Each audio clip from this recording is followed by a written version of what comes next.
Alliance. We think it's really appropriate we're having this celebration in Mary Ward House in our wonderful listed building. Mary Ward was actually an early pioneer of inclusive education and had a passion for inclusion across all sectors, and was actually one of the early advocates for play centres in education. So it's fantastic to be at Mary Ward House. We've got a very exciting lineup for you all this afternoon to acknowledge and recognise the key power of global education. I'm going to say this again throughout the afternoon, but you are the most important people in education. People that bring young people together, bring communities together. And before we do anything else, I think you should give yourselves a round of applause for the brilliant work you do every day.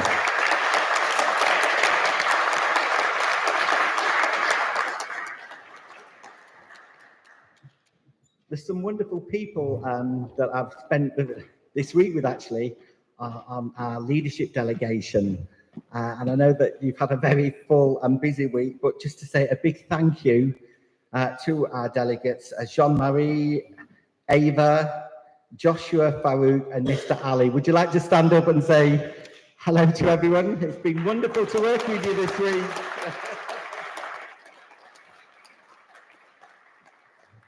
Thanks, guys. Wonderful to be with you this week. And we're very proud as well that today's event is being sponsored by the fantastic work of Oxford International Education Group, who do amazing work globally as well to encourage those global connections. And we're very proud that Alan Brown from Oxford International Education Group is here to say a few words. Alan?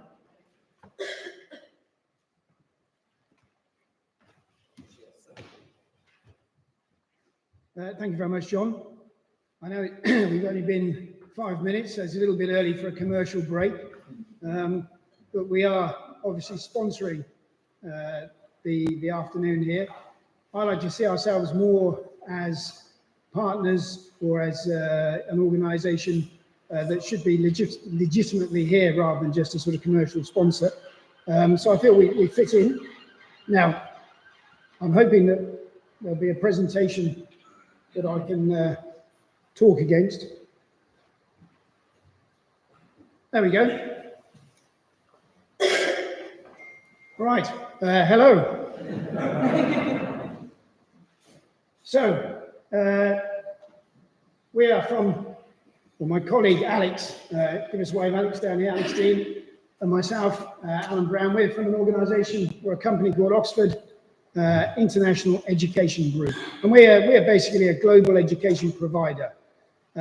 We were founded in 1991 by my twin brother, and a friend of ours started it.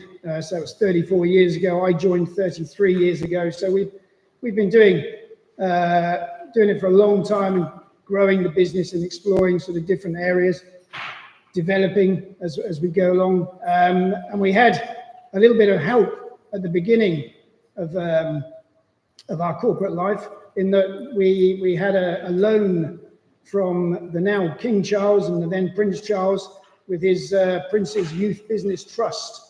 They basically lent £5,000 to us to get the business up and running, as they've done for so many sort of young nascent entrepreneurial businesses. And without that, we really wouldn't be here. So we're always grateful for that. And for many years, we did act as sort of mentors to other young businesses. Now, I'd like to add my welcome as well to everybody to the event here, Global School Alliance, which I have to say is new to me. I know that many of you seem to know each other.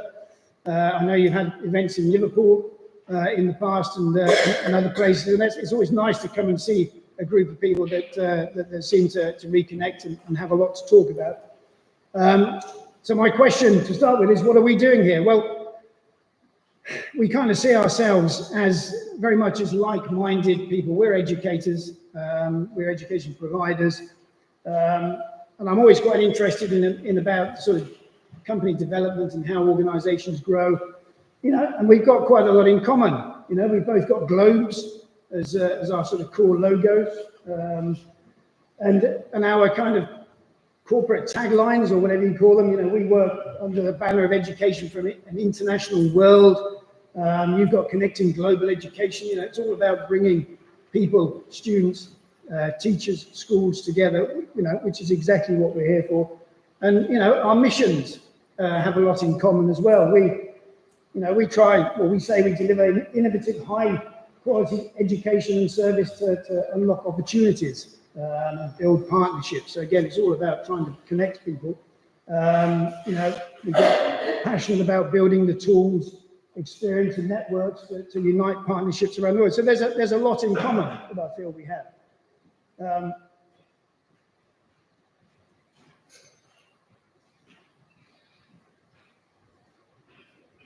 Got to get the right button. There we go. Visions. Similarly, you know, we kind of have quite similar visions. You know, our key vision really is to deliver what we call life-enhancing education experiences, you know, aimed at students, to try and develop them, you know, personally, professionally, you know, and to hopefully enrich and help their future opportunities. You know, with GSA, create global networks, empower centers of learning excellence, you know, bring all the teachers and schools and school owners into play, and empower staff, and try and create this same idea of kind of global citizenship, you know, and that's really important to us, and obviously to the organization here. So there's a lot of synergy in what we do, I guess is what I'm trying to say. And we always say, you know, I know there's a lot of you are kind of, you all have, you know, you work in schools, you're part of schools, you may be owners or whatever, head teachers. You know, we're always focused very much on the student outcome, and developing the student potential. But of course, I think as John alluded to, we can't do it without, you know, the staff in the schools. And we're very, very aware of that. And, you know, for us, it's all about developing partnerships that we can sort of expand and, you know, go along with. So just a little snapshot about what we do, who we are. So you know, we're a global organisation. We started off with one small summer camp in Oxford in 1991. We're now a global organisation. You know, we work all the year round. You know, winter, spring, summer, fall, and of course we have schools and offices and a network across the globe now. We're based in London. The company's based in Greenwich. But we've got offices in Canada, schools in Canada. Just to give you an idea of our network and our coverage, we've got offices in the USA, offices in the UK, India, Hong Kong. I think we've got one in China as well now. We've got a sales team dotted around sort of global locations. And then we've got a network of our own schools in Canada, in the USA, in the UK, and we've just taken our first step into Australia. So we've now got a school that we own in Australia. That's all very well and good, but you know, what do we do with ourselves, and what do we do with ourselves that can be perhaps of interest to you as schools?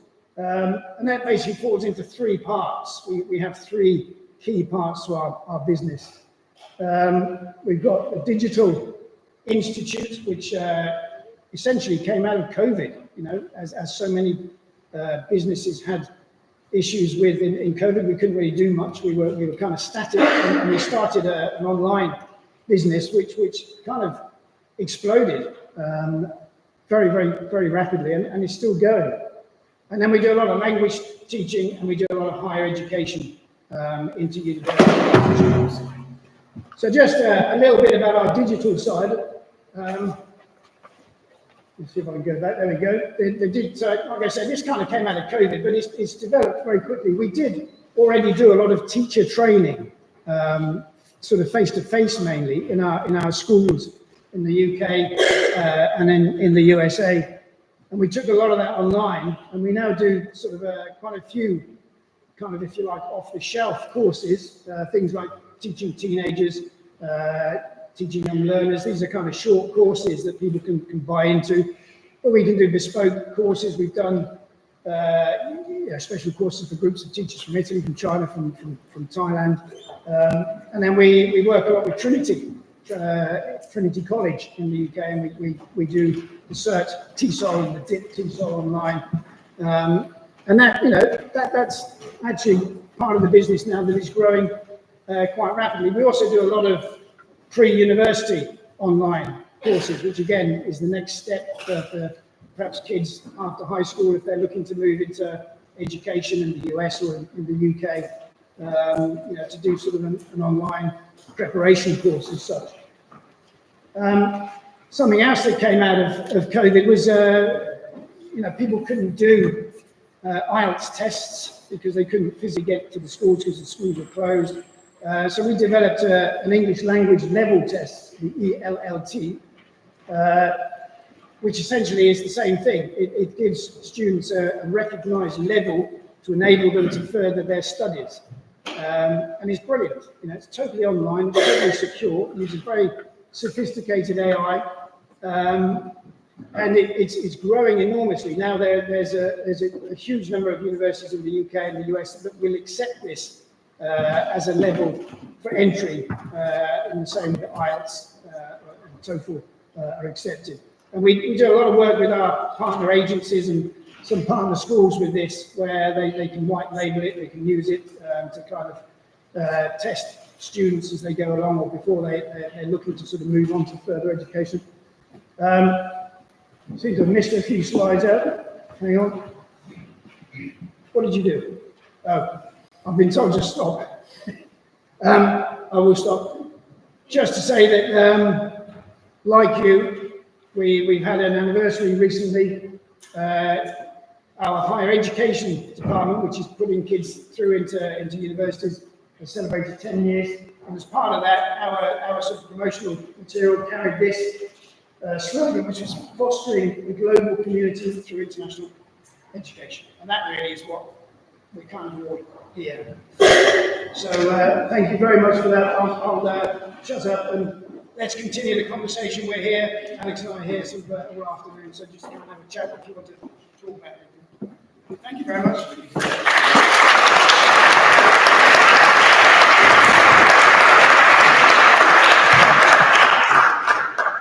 Thank you, Alan. Thank you, Alex. Thanks to all our wonderful friends at Oxford International. Great to be working with you. Just to say, this afternoon's event is being live streamed to our global community. So hello to all our wonderful global educators joining us in London this afternoon. Now, all of us are united by that passion for the key importance of global connectedness. And in every society, in every country globally, our most important, our most precious assets are our young people. And what brings us together in that spirit of global communication are languages. And we're very proud to be joined by the wonderful global ambassadors at Kingsford Community School in East London, who will be welcoming you in their home language. Over to you, Kingsford. Joel, on behalf of the community, I would like to thank you for the past.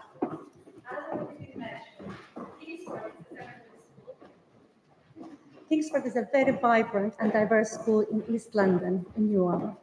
And we have more than 70 languages represented in our school by our students and staff, which is, well, a testament to our student body.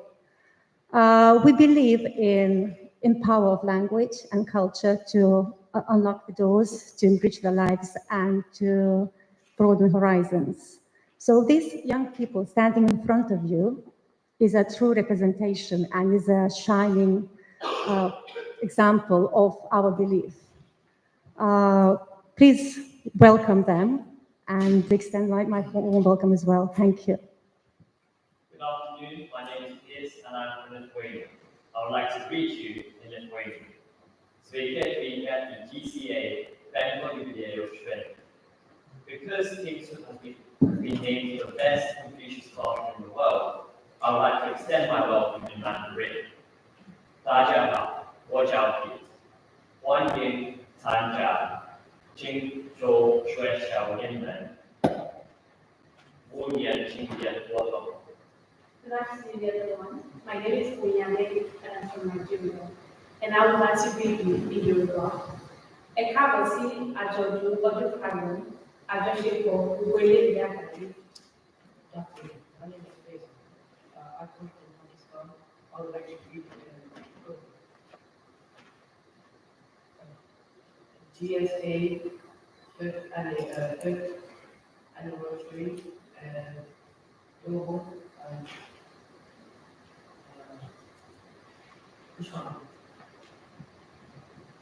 Good afternoon, all. My name is Dimitru. I come from Moldova and I would like to greet you in Russian. Добро пожаловать на празднование 5-го юбилея глобального всемирного школьного экономики. Good afternoon. My name is Shatipa. I'm from Uganda and I'd like to greet you in my home language, Uganda.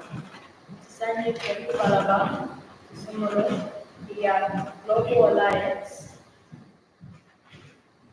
Good afternoon, everyone. My name is Mohammed, and I'm from Kurdistan. I would like to greet you in Islam.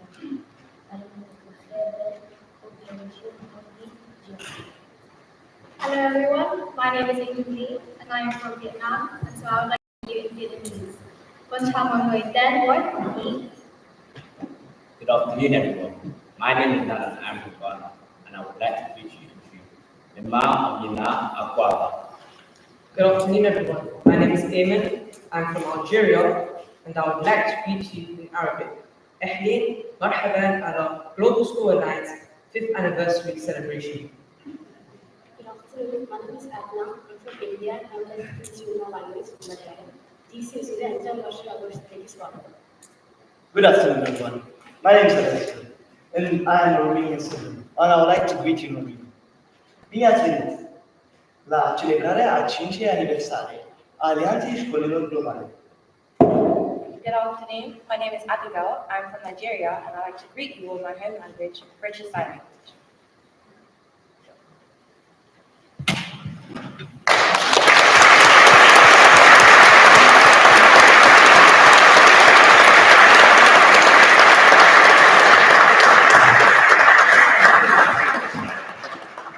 Thank you to our wonderful global ambassadors from the wonderful Kingsford Community School. That was really wonderful. Now, at the heart of every great school are great globally minded educators, and certainly our promotion and view that languages should be in every school is at the very heart of the Global School Alliance, so that was absolutely wonderful. Can I introduce the head teacher of the wonderful Kingsford Community School, who I've had the pleasure to work with for many years now. Joan Dayland has been at the heart of great global education for many years, a great supporter of the Global School Alliance, and it's a true privilege to introduce Joan Dayland to tell us about her own commitment to ensuring that every school has that global ethos. Over to you, Joan.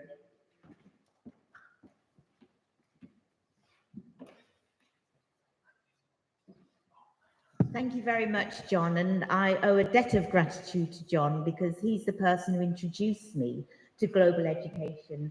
And I'd like to say good afternoon to everyone and start by thanking John, Tom, and the Global School Alliance for bringing us together today as we celebrate a milestone in the history of the GSA, its fifth anniversary, and I do love being at birthday parties. It's an honour to speak to you all on this very special day.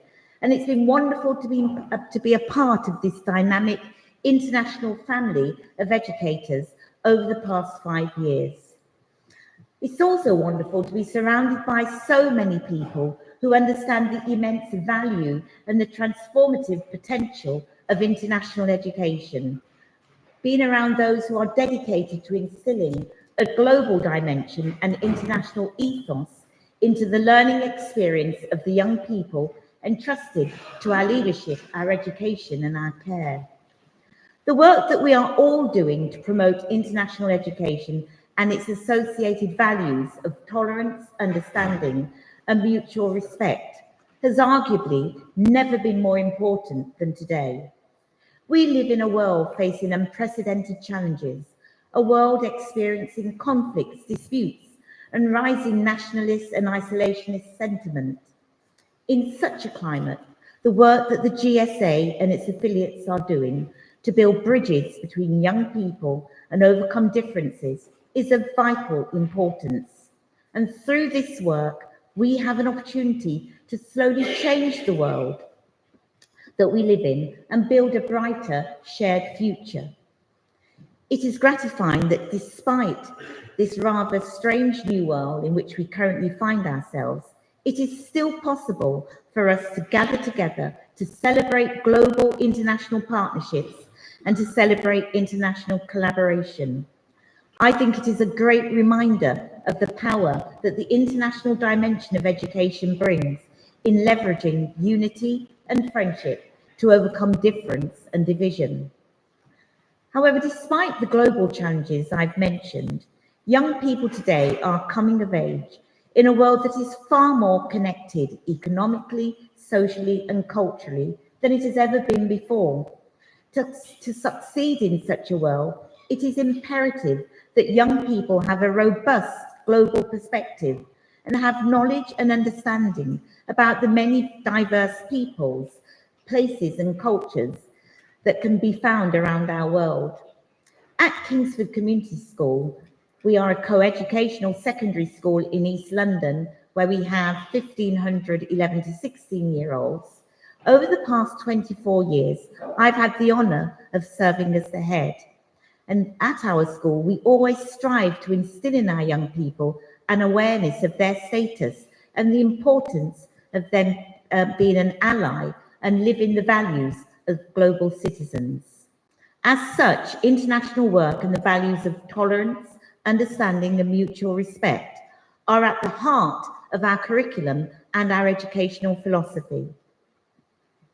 In a city and borough as diverse as ours in the London Borough of Newham, this emphasis on international work better equips our students to understand and engage with themselves, their relation to their peers and the wider city, country, nation, continent and world around them. For example, as has already been mentioned, Kingsford has over 70 home languages spoken within its walls, and nearly 3/4 of our pupils speak English as a second language. As you were able to see at the start of this conference just now, we traditionally invite our Kingsford Global Ambassadors to welcome visitors in their many different home languages. And our Global Ambassadors represent and are a reflection of what I believe to be one of Kingsford's greatest strengths, the breadth of cultures and communities represented within our school community, and our work to connect those cultures with others around the world. So thank you very much, Global Ambassadors, for the work that you are doing for our school and beyond. International education, however, has the incredible potential, this has already been mentioned, to transform lives and produce caring, thoughtful global citizens who are prepared to confront the complex challenges facing the world today. Although the importance of international education may seem self-evident to us, it is important to remember that this kind of work is still relatively new. When my parents came to the UK from Jamaica in the 1960s, the kind of work that schools are doing today to educate young people around the world, to connect young people around the world, and to make sure that they respect and value each other, would have been probably very much inconceivable. When I was growing up, Britain was rapidly changing as travel and migration became easier, and many people from former colonies, including my parents, began to travel to the UK to seek a better life. These new migrant communities would go on to hold a mirror to a reluctant empire and show its face to be one which is comprised of many different skin tones, with a myriad of stories to tell and cultures to share. Although I came of age in a time when diversity in schools and in education leaders was and remains rare, I now have the privilege of contributing to an educational system which is coming to recognise not just the vast diversity of cultures which make up our world, but the immeasurable value inherent in the understanding and celebration of these cultures through how we deliver our curriculum. I believe that as a young girl, I'd have benefited a great deal from the life lessons, programs and partnerships that have been spearheaded by organisations such as the GSA. And I think that organisations like the GSA have never been more important to our world. Internationalism has been at the core of Kingsford Community School since the school opened in the year 2000. Students are encouraged to think outside the walls of their communities, to aim high and attain high, and to be socially and internationally conscious. It is Kingsford's ambition to instill a distinct global dimension into the learning experiences of our young people. Our pupils are closely involved in international work as part of their learning, whether that may be through work experiences, such as in countries such as France, Spain and China, where we've received fantastic help from the GSA to gain touring funding, to educational exchanges with schools in these countries and regions. Our pupils are learning about development in Ghana, supporting charities in South Africa, helping orphans in Uganda. Indeed, our first year of existence, we became the first school in the UK to introduce compulsory Mandarin lessons to its curriculum. And in recognition of the growing global importance and prominence of Mandarin Chinese, this is one of the things we did. By 2004, we'd become a specialist language college, and we first became accredited with the International School Award in 2007. And from there, the development of our curriculum and the experiences of our young people went from strength to strength. Kingsford is now established as a major centre of Chinese learning and has been recognised as one of the best Confucius classrooms in the world by the Confucius Institute, and we are also a hub for the Mandarin Excellence Programme. In a locality such as that where my school is located in Newham, where the chances for social mobility and aspirations amongst young people can sometimes be low, it is crucial that schools go the extra mile to provide a fully rounded education for the young people in its care. A fully rounded education means that we must ensure that our children understand what it means to be a global citizen and how to represent that in their daily lives. This means that our schools must provide an education which not only covers the curriculum necessary to achieve the grades and the attributes we'd like to see in our young people, but also one where especially young people from disadvantaged backgrounds are able to get the soft skills and cultural capital that will allow them to grow and make successes of themselves in this wide and big and wonderful world. By supporting programs which allow pupils to access these skills and cultural capital, the GSA is playing a really, really important role in promoting international education for pupils of all backgrounds, and they are opening doors and creating new opportunities through what they're doing. Whilst we are undoubtedly living in a world which is more connected than ever, in which geographical distance and cultural difference present less and less of a barrier, the barriers of class, race, ideology, and economic status continues to place walls around young people from some communities. This is one of the reasons why a global education is so important. Building these transnational connections helps to open our children's eyes, not only to the huge breadth of diversity in the world, but it also invites them to recognize that people across our world have much more in common than they may realize. These global connections are critical to opening young people's minds to new ways of learning, thinking, collaborating, and understanding. These diverse ways of thinking and the thirst for international collaboration and partnership are indispensable to our efforts of building a better world for tomorrow, in which our young people will grow, live, and thrive. Once again, I must congratulate the GSA for the vital contribution it is making to these efforts. The work of the GSA is not only important, it is invaluable. So therefore, I'd like to close by congratulating once again the GSA on your 5-year anniversary, and thank you for everything that you have done and you are doing to bring educators and the young people of our world closer together. Thank you very much, GSA.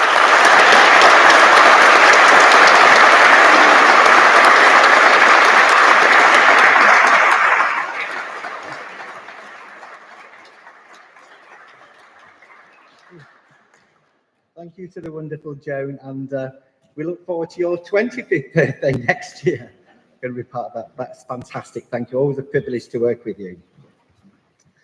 Now, as we said, a big part of our work is very much about the authentic experience overseas. And we're very proud to have the wonderful Connors Quay High School from Wales join us, who will be telling us about how they have used that overseas professional development experience to really raise standards. So over to the wonderful Connors Quay. Thank you very much, John, and thank you very much to Tom and Tony and the team for the kind invite to speak to you today. Good afternoon, everyone. I'm James Forber. I'm head teacher at Connors Quay High School. Oh, that was the infamous clicker. Thank you, John. Brilliant, thank you. My name's James Forber. I'm head teacher of Connors Quay High School. I'm delighted to share the stage today with two of my outstanding colleagues, Kelly Davis, our senior assistant head teacher with responsibility for curriculum, and Liz Threadgold, our international coordinator. Liz also looks after all of our children in school with English as an additional language. Together, we've had the privilege of representing our school on a very recent delegation visit to Japan. We arrived back home on Sunday, so forgive us if we're still a little bit jet-lagged when we speak to you this afternoon. And this was hosted by our incredible partners at Takamura Dai Junior High School. We'll tell you a little bit about our school to start with.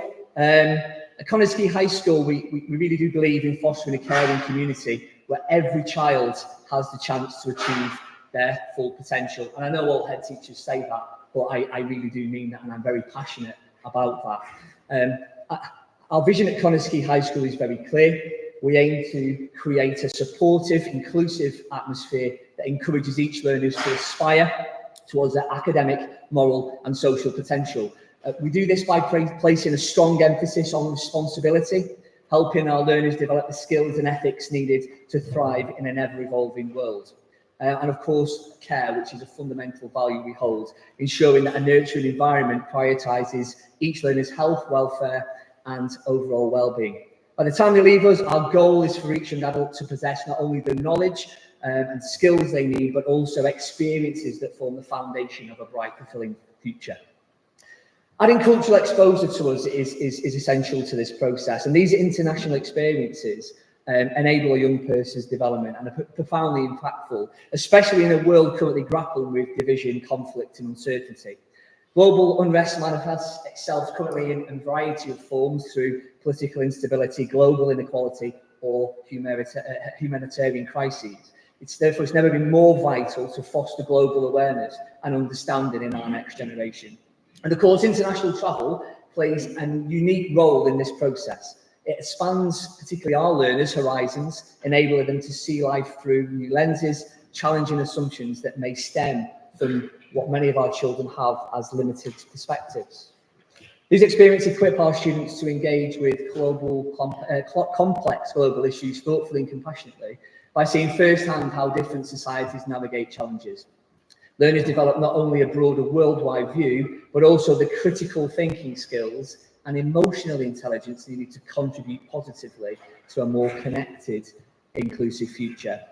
Such exposure, we believe, is far more than an academic experience. It's a profound tool for fostering unity in what can feel, at the moment, quite a divided world. It also empowers our young people to act as informed, empathetic global citizens, which is a key element of the curriculum for Wales. We talk about our time in Japan now, really. We've had an absolutely wonderful experience. We had a whistle-top tour. We started in Tokyo, travelled to Nagoya and then on to Osaka, and we did, I think, 4 cities in 6 days on a very busy, very exciting itinerary. And during our time, we were struck by the balance between the distinctiveness of Japanese culture and the shared values that unite us as educators. For us, the main value that we shared was respect, a value central to both Takamura Dai Junior High School and ourselves at Connors Quay. Evident everywhere, from classroom interactions to community engagement And this respect extends to learning, to individuals, and crucially to the environment. That really struck us and left a profound impact on us. We also learned how norms are challenged and how our colleagues are fostering innovative thinking, seeking possibilities, than merely meeting expectations. And it's interesting because Japan seems to be going through quite a cultural shift at the moment in education, at what once was a quite compliant system to a system that is future-proofing with innovative thinking, creative thinking, and developing a range of solutions for jobs that don't even exist right now. Very similar challenges to what we're facing here in the UK. And this mindset certainly aligns with our aspirations at Connors Quay High School as we work to instill this with our learners and also instill confidence and creativity needed to thrive in global society. I'm going to pass over now to Kelly Davis, who will share her reflections just on the visit, and then pass back over to Liz and finish off after that. So pass over to Kelly. Thank you. So for myself as a senior leader with oversight over curriculum, the opportunity to visit Takamura Dai Junior High School was an invaluable opportunity to explore educational practices in a different cultural context. During the visit, we expected to come away talking about the differences between the education system in Japan and the education system in the UK. But actually, throughout the visit, we felt a real sense of familiarity between our own education system and that in Japan. We visited 4 different schools with a wide range of different facilities, different school buildings, different grounds. But one of the things that really stood out as common to all of them was their real commitment to a problem-solving focus and flexible approach to the curriculum, which aligns very much with the curriculum that we are developing at the moment in Wales, Curriculum for Wales, which was implemented in 2022, and we are really still just trying to navigate our way through. The Japanese educators we spoke with were very candid about the challenges that they face in shifting from a traditional compliance-based education system driven by their entrance exams to one that now encourages creativity, critical thinking, and adaptability. These are challenges that we all know very well. And as leaders and educators, it takes courage and persistence to step away from those entrenched systems and embrace a more dynamic and student-centered approach. The teachers and leaders at Takamura Dai were not only innovative, but they were deeply dedicated. They welcomed us into our schools and classrooms and demonstrated how flexibility in a curriculum can empower students to take ownership of their own learning and develop essential life skills and build a real strong sense of identity. This commitment to preparing learners for an uncertain future resonated deeply with us and gave us new insights on how we can continue to refine our practices at Connors Quay High School. I'm now going to invite Liz Threadgold to share her reflections on the cultural and personal connections that made the visit so impactful.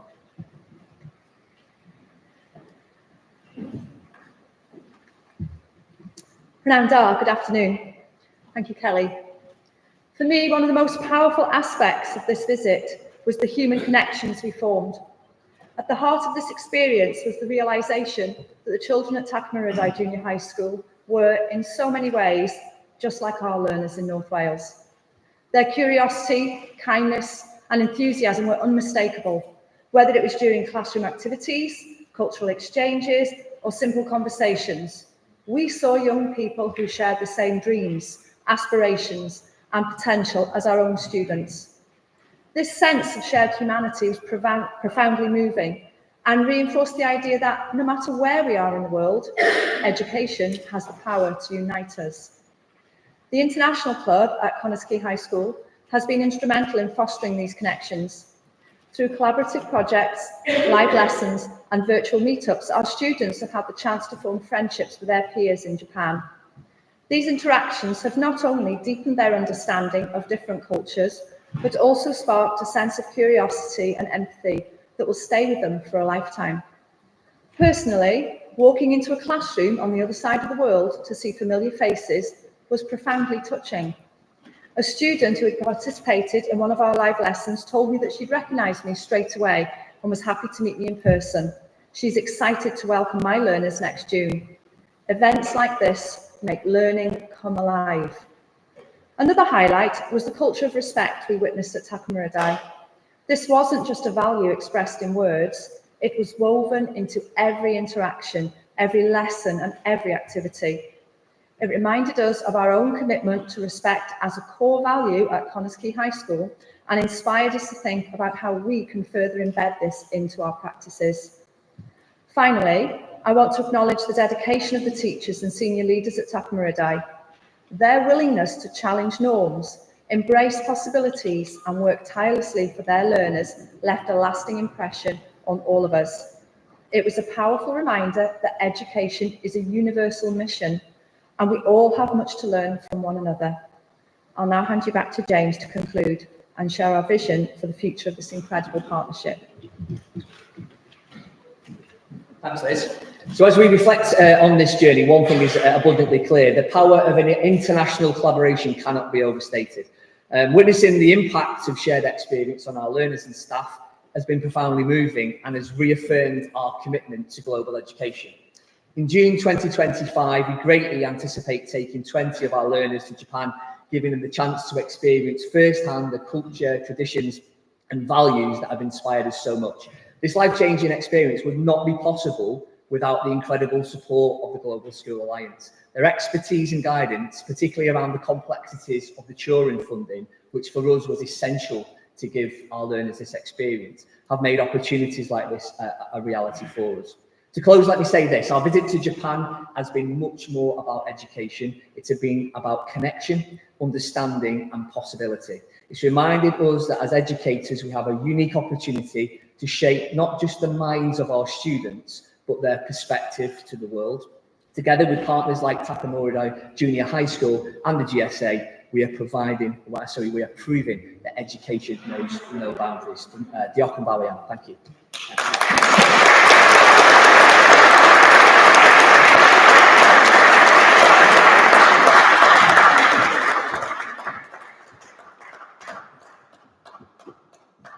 Fantastic. Thank you to the wonderful Connors Quay. And indeed, education is indeed a universal mission.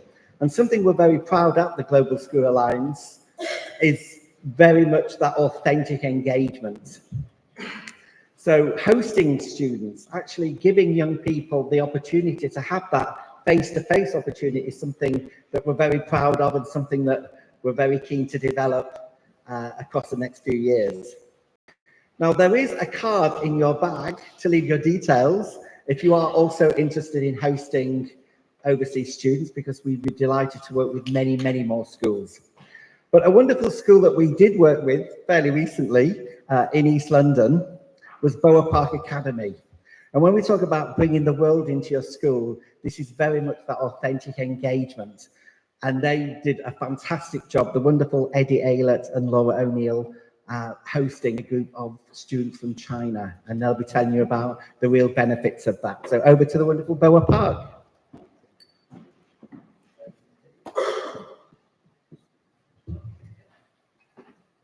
Thank you. That's definitely not our school. Okay, thank you. It's really been a pleasure and honour to be here today. My name is Eddie Aylett and I'm the principal of Bower Park Academy out in Romford, and this is Miss O'Neill who's going to talk to you a little bit later.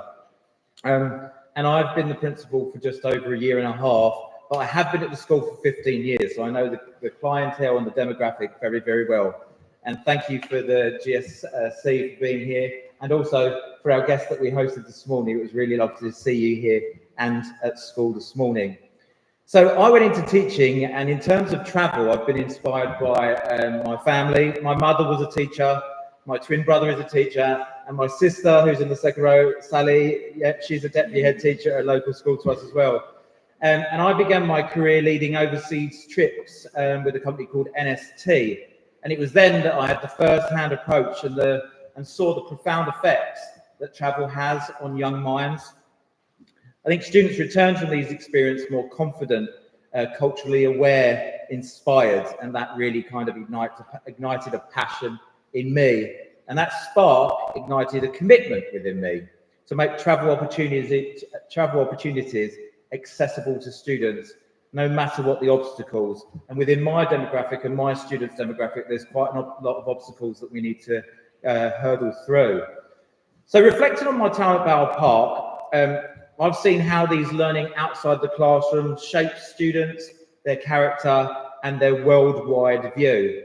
And we focus at our school everything we can, and we call it character capital, which goes beyond the academics to instill resilience, empathy, and curiosity. And that's something we're really, really proud of and passionate about. And those qualities extend far beyond any examination results, not that they're not important. School trips provide a unique, tangible learning environment and moment that cannot be replicated in the classroom. And they allow students to engage with their surroundings, learning activity, and from long-lasting memories. So my view is travel exposes students to diverse cultures, perspectives, and languages, and this broadens their understanding of the world, making them empathetic, sympathetic, inclusive, and appreciative of cultural differences. And students' experiences of other cultures are often more open-minded and culturally aware, qualities essential for successes in our interconnected world. So just building on that further, we feel that studies obviously show that learning outside of the classroom increases students' enthusiasm for subjects, making lessons that they're learning in school more memorable. Field trips related to the curriculum are essential at our school as well, helping students contextualise the things that they're learning within the classroom. So for example, if they're going on a trip to historical sites, it allows students to connect with that material on a much deeper level. So we feel that travel encourages students to interact with peers, teachers, and I think that's really important in terms of building relationships with our students and learners and different backgrounds and enhancing their social skills. So students often develop in teams during trips. They find their connection, they find their communication skills, their collaboration skills, they problem solve, and that's what we want to experience within our curriculum. And these are all essential life skills. Additionally, traveling fosters a sense of community and a shared experience amongst our students. We are going to do this. It's a double act. Yes. So we also feel that something we want to instill in our students is a sense of independence. So even just the navigation of packing cases and coming across new environments makes students become more independent in their approaches. It's an opportunity for them to practice decision making in a safe yet challenging setting. And these experiences ultimately are building confidence, resilience, and adaptability. Travel, like I said, can spark a lifelong curiosity and passion for learning, exposing new topics, environments, experiences, and sometimes we wish to recreate those in the classroom. So whether it's sciences, arts, history, seeing subjects come to life outside the classroom really does inspire our students to pursue those new interests, hobbies, or even future careers. And again, it's playing a significant role in building them as characters. It's teaching that patience and empathy, flexibility, and often, especially for our demographic, facing challenges that they're not used to facing. These qualities, as we've referred to before, are what we call character capital, foundation for students' development into becoming well-rounded and resilient adults. So we also feel that these kind of experiences, those practical real-world applications, and this is where we come into play with the GSC, having students in our classrooms, in our corridors, exposing it to their buddies, but also the wider population of the school, you know, making sure that they experience that knowledge, that real-world application, visiting natural landmarks, historical sites, cultural interactions, institutions, and that gain that insight just outside the classroom setting, but replicate it inside the classroom. And there's also the additional health benefit for their mental health. For our students as well, who might become quite stressed or anxious within the traditional classroom setting, this is allowing them a refreshing moment for them to be able to feel inspired and potentially have a bit of a renewed perspective on their studies. We unfortunately have a lot of students that don't have a passport and haven't had the opportunity to travel outside of our borough and sometimes into London. So school trips can be partially impactful, practically impactful. So these exposures to new experiences can open doors, broaden horizons, and encourage, and it's one of our school values, aspirations. You know, this is especially relevant to our disadvantaged students, which we have around about 40% of our student population. They don't have the access to these experiences outside of our school. And it's also proven that children learn by doing. So getting them outside of the classroom is a really effective way for them to also help with their retention of knowledge and their understanding. A field trip to a historical site is something that might last a memory that will be with them for the rest of their time. We've had a great experience in terms of our art department. And like I said, some of our students don't travel outside of the borough. So recently we had a trip to the Tate Modern in London, where students immerse themselves in the world-class art. And these experiences and their perspectives we can now see within the work that they bring back into their classroom, their projects for their GCSE coursework. We've had plans pre-COVID, they're coming back post-COVID, but we've had experiences with Erasmus and Comenius before. We've taken students to Reunion Island, Mauritius, and we're trying to bring those back slowly. We start this year with Christmas market trips to Lille, and we're taking a ski trip next year at Easter. And that essential travel for our students is indeed sometimes a barrier for their parents and carers. So we've implemented a gradual approach. Only last summer, we took our whole school in different year groups on a local scavenger hunt at Westfield Stratford to immerse themselves into that practical application, because sometimes the most fearful of the connections is our parents and carers outside of sight, away from their family home, finding it quite difficult. We've also experienced things such as a first flight program. We want to make sure that our students have access to their outside world. So where possible, we put programs together, making sure our students have access to flight, travel, to experience that independent self-belief. Now, the reason why Laura is here is because she is someone who knows the impact of school trips better than most. So Laura is my old student. She's not old, but she's my old student. And she's also my previous head girl. And Laura was a model student. I'm not just saying that's because you're here, but you embraced every learning opportunity in the classroom.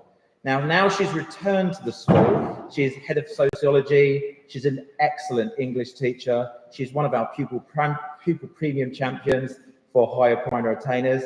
And she's going to share you a little about her journey and her story. Thank you. It is a real privilege to be here today. As Eddie has mentioned, my journey has come full circle from being a student at Bowell Park that went on numerous trips through Florida, Italy, New York, Spain. There was lots, but they were always a really defining part of my school experience. It gave me opportunities to explore the subjects that I loved, as I was mentioning before, outside of the classroom, building those connections and growing in confidence.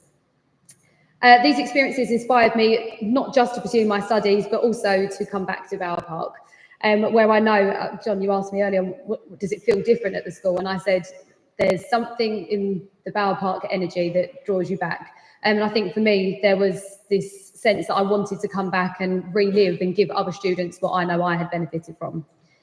So as I'm a pupil premium champion for our higher provision achievers, I want to make sure that all of our students, and regardless of background, do have the opportunity to learn beyond the classroom. I want them to understand that it does extend beyond grades and exams, and every trip and experience is an opportunity to shape them in the future. So I was delighted when I was given the opportunity to work with GSA. We had 63 guests from China in the summer. It was a heat wave. It was very, very hot, but it was fantastic. I chose this opportunity to, as the HBA Achiever provision, to select these students to become our buddies for these students.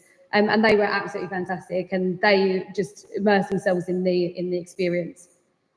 The students developed skills in leadership, teamwork, resilience, and they didn't even have to leave their own school in order to gain from that experience.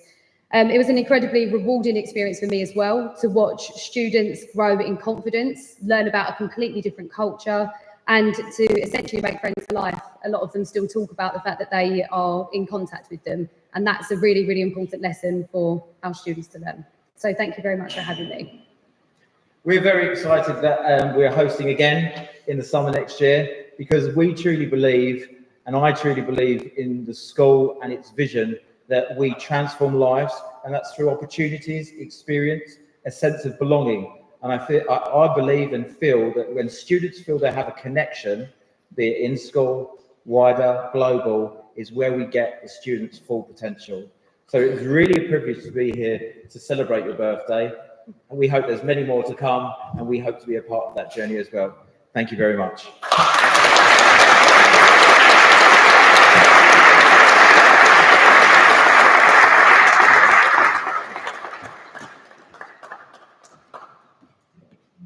Thank you to the wonderful Boa Park. We look forward to working with you again in July.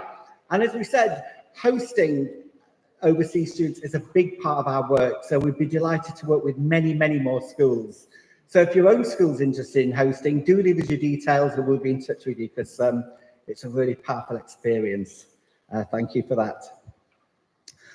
Okay, also a large part of our work is extending that commitment to that overseas engagement. So we were very delighted to be working with Hanforth Grange Primary School in Cheshire on their recent visit to China, where they took their primary children, and we'll give you a short overview of that really powerful and impactful experience.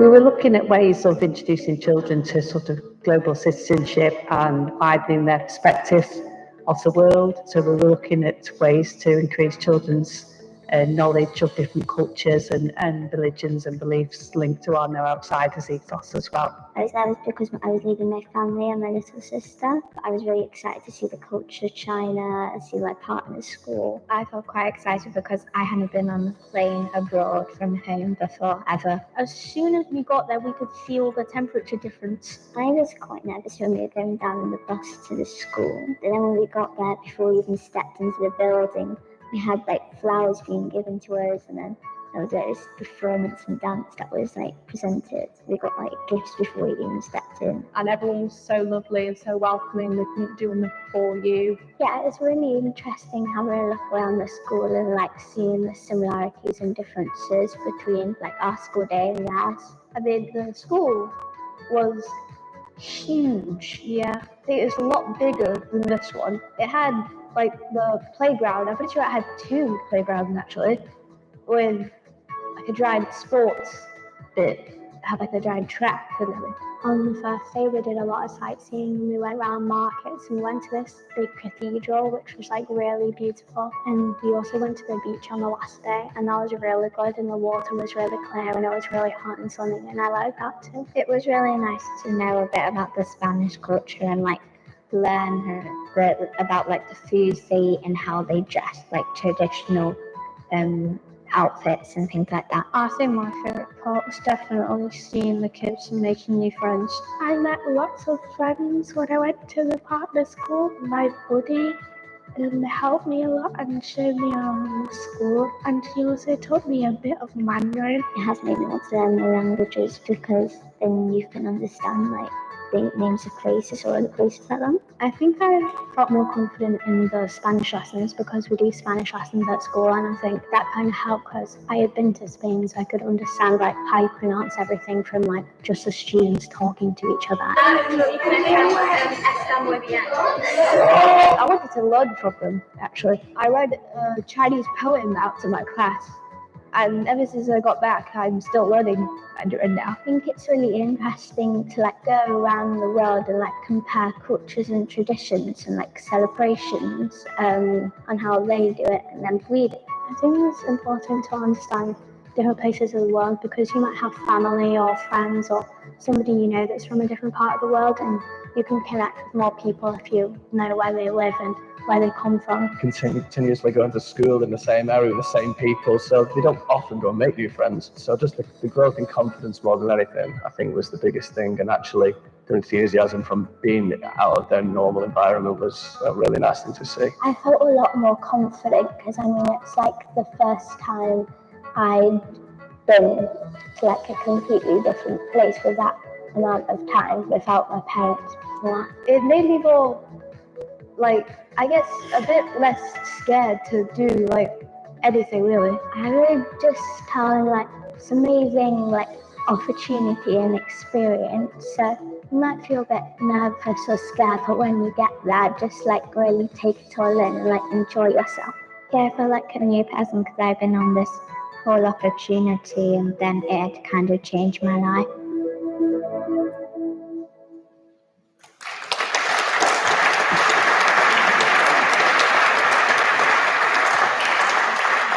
Fantastic. Thank you to the wonderful Hanforth Grange. Now, as you can see, having that authentic engagement is something we're very passionate about. Irrespective of where you are in the world, we want every school to have that partnership, to have that global connection. And in that vein, we are very privileged to be joined by someone very special with us today from the British International School in Ukraine. You're very welcome, Anna Azarova. Hello, Anna. A round of applause for Anna. Good to see you.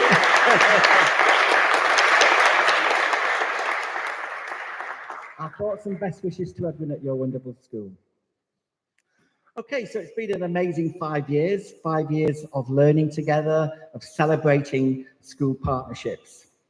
And at the heart of that 5 years has been someone who is a true educational pioneer, someone who took his own personal experience and passion about the value of global connectedness and has shared that globally and continues to share that globally. So it's my privilege to introduce the founder and CEO of the Global School Alliance and my boss, Thomas Camilleri. Over to you, Tom. Thank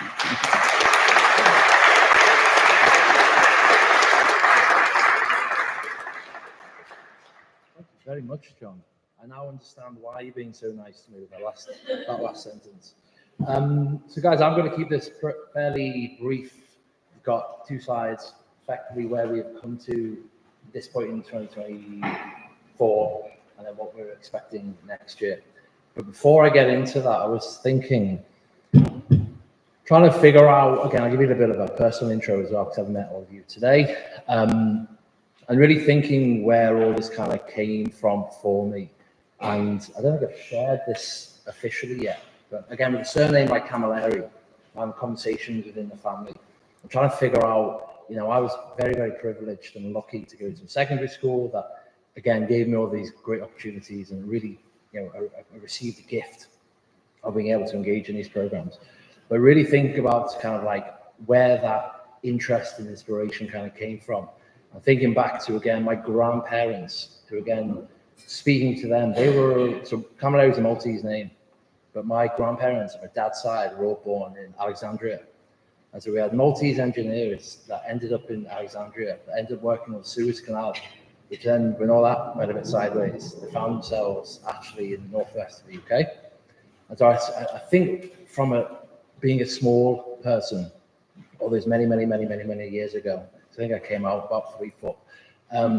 But I remember going and engaging with them. They all speak 4 different languages, and they would casually jump between them. Just as soon as you start to get your ear in about what they were talking about, they'd move into another one just to make sure at Christmas, you know, you weren't keeping up with the convo. And I remember going to, again, their households, and even my great aunt, who ended up visiting 200 plus countries. I think all of that sort of background led me on an early adventure of, one, not feeling 100% like I knew where I was from, not 100% knowing really where my place was, and kind of had me on the direction of trying to figure out who I was, what I wanted to do, and where, you know, ultimately what I actually wanted to go out and achieve in the world. And again, secondary school, roll up. They were a Confucius classroom. And again, I think I was part of the second cohort in the UK that offered Mandarin Chinese. So for me, coming from being not fully appreciating where and what and who, to then deciding where we go, oh, it must be something to do with Oriental Asia. I'm not quite sure how I made that leap, but I was always really interested, again, in martial arts, being a little ninja. I think I'm now want to be a big ninja. But be able to actually have a chance at learning Mandarin at the school. And again, I keep looking back at this. Yeah, I took the opportunity, I worked hard at it, but it was a gift. And if the head teacher, the head of the languages department, my Mandarin teacher, Lisa Wang, they all were as hard working as they were. They all didn't manage to put up with me that long. I wouldn't have had the opportunity to go on a school trip in year 9. I wouldn't have been able to go and spend 3 weeks in Kunming, again, have an immersive experience, being hosted wonderfully at Kunming University. And again, a bit of a character background. Group of 20, 15-year-old, went to an all-boys school, 20, 15-year-old lads in university, it's going to come barracks then, university accommodation, food finished at 6. We were left our own devices. So of course, being on the ground floor, guys I was sharing with out the window and exploring Kunming of an evening, which I wouldn't, I can imagine that being a risk assessment nightmare. However, I survived and I'm still here. But that adventure, really, of those 3 weeks, that fueled me for being, again, I really need to get some hard evidence to this, but my Chinese teacher at the time told me I was the first British person to do Chinese A-level. At the time, it was, I had an additional 6 or 7 hours every week, 3 on a Tuesday, 3 on a Thursday. It was a hard slog for me, let alone Mrs. Wang, and me and Timmy Chan trying to figure this out. And it was really that, 3 weeks at the age of 15, it really provided me all that fuel to get through. And I found myself in this weird place at 18 where my Mandarin was, reading and writing was kind of university level. The speaking element of it wasn't really that prevalent when I was doing it. So that meant I had a choice of, do I want to take a practical, grassroots, hands-on, getting stuck in, and decided. Now, again, I think back on this and I think, I felt ready, but now that I'm a father, I let my 18-year-old child just escape to the side of the world for 4 years. Seems a bit like I was pushed out the door rather than encouraged.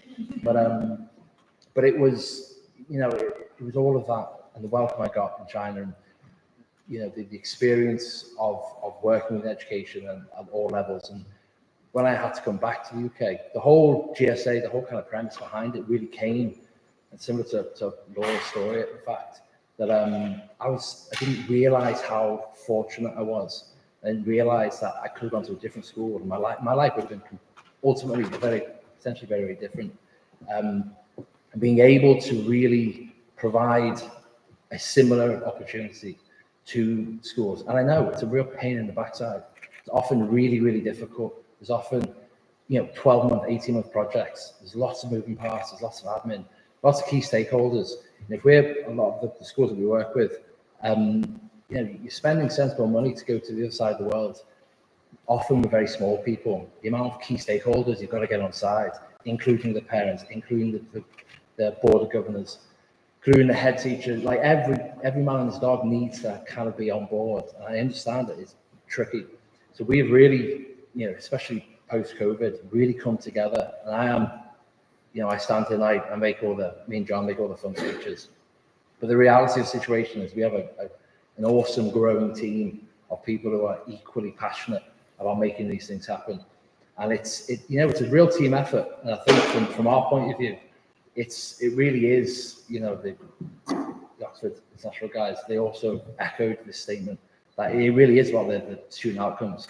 I think everybody, and I'm pretty sure that all of you guys, by the sheer fact that you're in this room right now, I think we're very much on the same page, that it is worth the effort.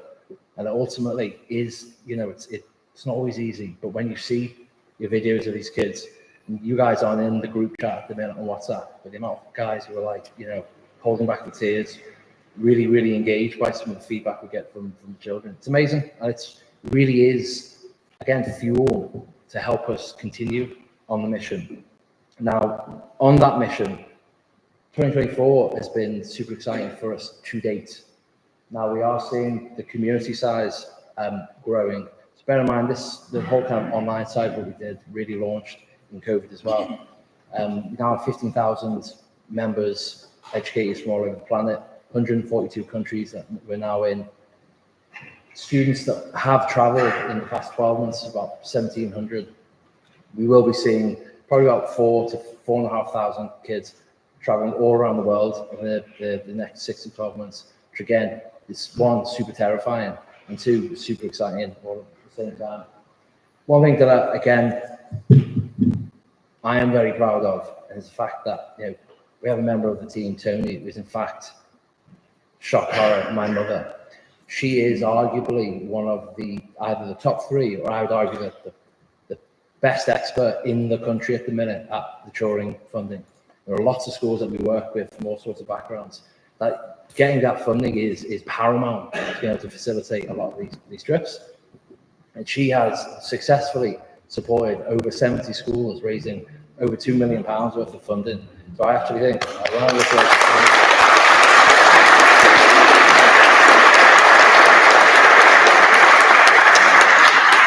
and with that funding, we have been able to send, head teachers, which I can see a lot of you in the room, to many interesting countries. This year, we've just come back from 8 delegations, which have all happened within the past kind of 2 months. So we've been to China and Japan, India, France. We're in France at some point. Early in the year. Been to Spain, Peru, Mexico. I was just coming, Tony was saying, and James has come back from Japan. I was in India just over a week ago, which again is a fantastic experience. And one thing that really, really makes me believe that we're all on the right track here is, again, the reception you get when you turn up to these schools.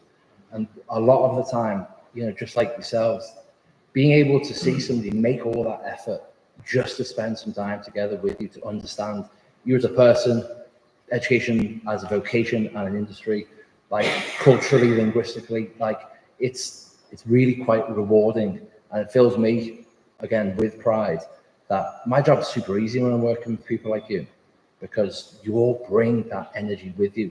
And for our main responsibility and role that I see is just being able to facilitate building a platform, and again, we've split ourselves into 4 main parts at the minute. One that focuses on school improvement, one that focuses at online and digital, so EdTech, one that focuses on travel, and centres of excellence, where we are launching and opening our very first in Liverpool, probably summer of next year. Now, those 4 different elements, again, for me, that's kind of Batman's utility belt, which is really there to facilitate you guys in actually taking on the support, the training, the infrastructure that you need to get either the ball rolling or to really kind of like leverage all the great work you're already doing, to have a kind of accessible, whether that be financially or whether that be technologically, accessible tools to connect with one another all over the planet. Which excites me. So Partner Finder, which is actually officially being launched today, that will have a go live date of very early next year in January. That for me is again a really, really exciting release, which will see the connecting, the partnering, and the design and delivery of online projects a hell of a lot easier. I understand, post-Brexit, some of the tools were kind of lost, and we're really, really passionate around kind of bringing some of them back into the main stage. One of the things that used to irritate me about e-twinning was that it's just Europe, and some of the most interesting places on the planet. I love Europe, don't get me wrong, but they're not there. So one of the things that we are really, really passionate about is a very global aspiration. And again, the Partner Finder is really, really quite a simple, effective tool of bringing all these fantastic ideas that you may have into one place, into one listing, that then allows you to browse and to find other people looking for the same thing and to connect with pioneering educators all over the planet. Languages Unleashed, which for me, I don't know whether I'm going to open the gate here, because I've already had this conversation with Kapali in India a couple of weeks ago. But Julie at the back of the room, she was sitting in the Liverpool event. We might have had a couple of wines by that point, but we were throwing around the idea of we really want to do something within the MFL space. Julie's been a leader in that space for almost an academic trust, looking after 40 odd schools, transforming what they were doing with MFL for a number of years. And she raised the idea of, like, do you know what? It'd be really cool to work with you guys. And I said, do you know what, Julie? That would be really cool.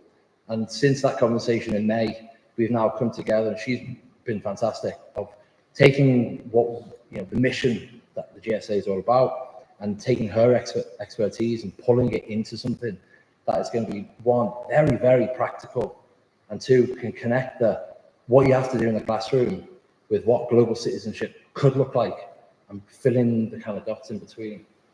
Again, team size is a bit of a weird metric to measure, but the amount of people that we're attracting at the minute and the amount of people that are coming in, and I'm, again, super proud that all the guys that are joining us are, one, super committed.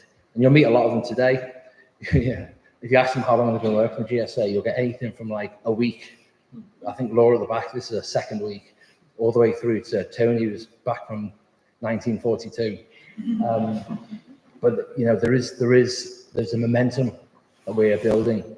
I think, again, a lot of that is really coming from the kind of the wellspring that is our impetus and our kind of passion for global education. Do me a favor, Helen. Now, moving forward, looking into 2025, I could give you the whole 15, 20-year spiel, but I'm delivering that to the team on Tuesday, so I don't want to preempt anything. But literally the next 12 months, we've got all sorts of cool stuff coming out. Excitingly, so we have Ed, who's actually in China at the minute, has joined the team as our Chief Product Officer. He's come from tech backgrounds, so a lot of really good stuff with virtual internships. And he's really driving a lot of the technological advances that we're bringing out. Next one after Partner Finder is going to be the collaborative courses, which is effectively, if you imagine, online courses and collaboration spaces. It's effectively an off-the-shelf joint project that you can partner with somebody and get cracking same day, along with tools to actually formalize. You know, and half the challenge really is figuring out what you're going to do, and half the battle is really getting organized enough in a way of thinking, okay, every Tuesday afternoon from 3:30 to 4, we're going to get online. We're going to The collaborative course is going to be a super interesting one for us. Delegations will always be at the heart of what we do internationally. Technology is fantastic. Entrance, it's a fantastic first step. It's a great accelerator. However, if we're looking for real transformational impacts, face to face, you're never going to beat it. Be able to be in the same room. And if I'm honest with you, the magic of these leadership delegations, yes, they happen in the school, but it's more around the food and maybe potential some wine of an evening. But the socializing, the relationship building part of all this, the levels of success that we see, the highest levels are really formed from friendships that then develop into partnerships. So the leadership delegations are, will always be a core thing we deliver.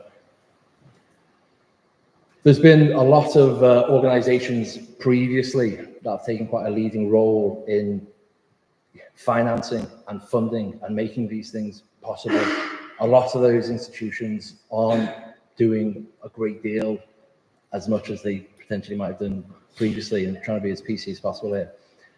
So we really do see ourselves as trying to fill that gap and really finding ways of facilitating not only life-changing experiences, but how do we fund it? Where can we raise money from? Where can we collaborate with other organizations to, again, make these things a lot more affordable? So we, again, with our reimbursement program, the fact that schools can engage, get on board, get all the training infrastructure set up, and then actually not costing the school a penny is something I don't see anybody else doing out there. As I say, with Turing, I wish I had my crystal ball. Like I say, 1000% it's going to be launched again next spring. I can't, because it's not officially come out yet, but I've got a very, very strong inclination that it will be.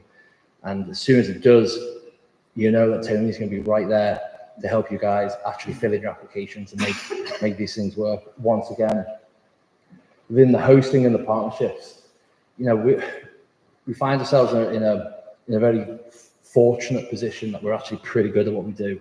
And so when we get into new places, when we're talking with governments, whether we're talking with commercial partners, the ability to bring two very different systems together and help them merge as best as possible, it's actually quite tricky to do. And, if you guys could actually have a snapshot into what happens in Hope Street, Liverpool, you'd see that there's a lot of meshing very different approaches together. But we do get a lot of interest from all over the world to bringing students to the UK. You know, we have a very, very strong educational brand, and I think it's very well deserved. A lot of the time, the kind of international understanding of the UK is very, very narrow. They think Harry Potter, they think Oxford, Cambridge, and that's, for the majority of the world, that's their understanding of the UK and our education system. So actually a lot of what we're really proud to do is to be opening up and showing the kind of diversity that is actually in modern Britain. And regionally, you know, we're based in Liverpool, and even within Liverpool, the accent is very, very different. You go a little bit more north, again, Laura's from Glasgow. Took me all of 4 days to kind of get my ears tuned in. But it's, you know, it's actually pretty fun for us to be able to open up and show people the reality of what the UK has to offer. We have an extended team all over the world, and I, again, really, really excited by how we have a core group in the UK, but we have an extended team all over the planet. We have guys based in India.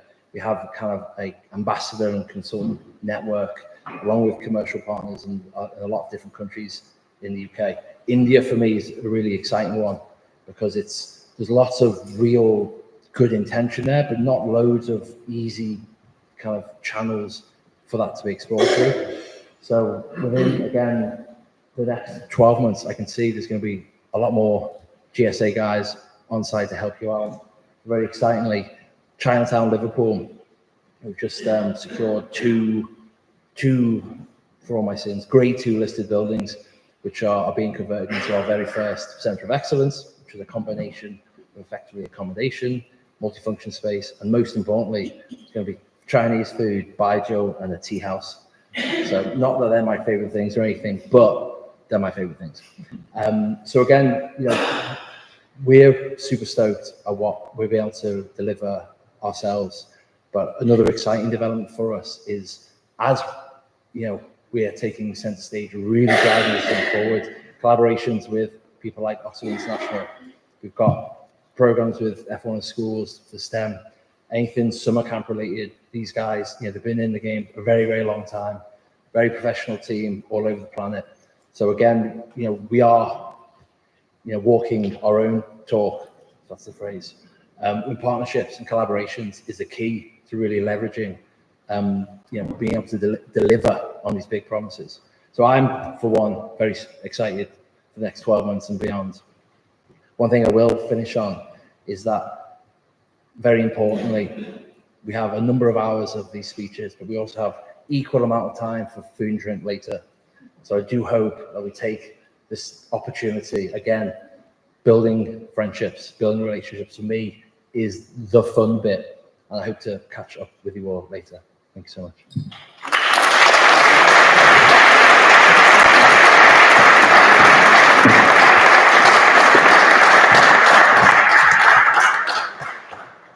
Thank you, sir. Very proud as well to introduce my colleague Olivia, who will be telling you about the launch of our Partner Finder. Olivia? Thank you, John. Hi, everyone. So I promise your coffee break is nearly here, and this is an exciting one, so it is definitely worth the wait. So as Tom's alluded to, we have so much going on, and the last 5 years has been truly incredible. I have contributed about 3 months of that 5 years, and already within such a short space of time, I've been privy to the most amazing and fantastic opportunities, all because of GSI. Now, this is my baby and this is my passion project, and one of the very first things I really got my teeth sunk into as I joined GSI. And part of what we're looking at when we're doing our product development, whether it's next year or in the next 5 years, is truly that we just want to make sure that global connection is as easy and as facilitable as possible. And so with that, we created Partner Finder. And I'm very excited to say that everyone in this room today is really getting the first view of this. We have not launched this to the public yet, so you do have a very exclusive first peek. And rather than listening to me talk, I'd like to introduce you to Partner Finder.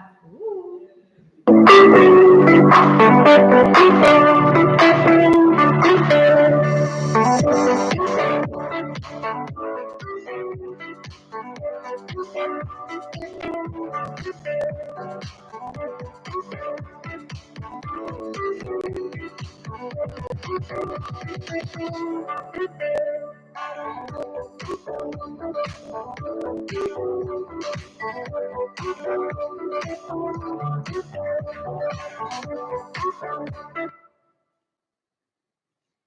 a nice, short, sweet peek at that. But really what Partner Finder is about is facilitating that digital global connection.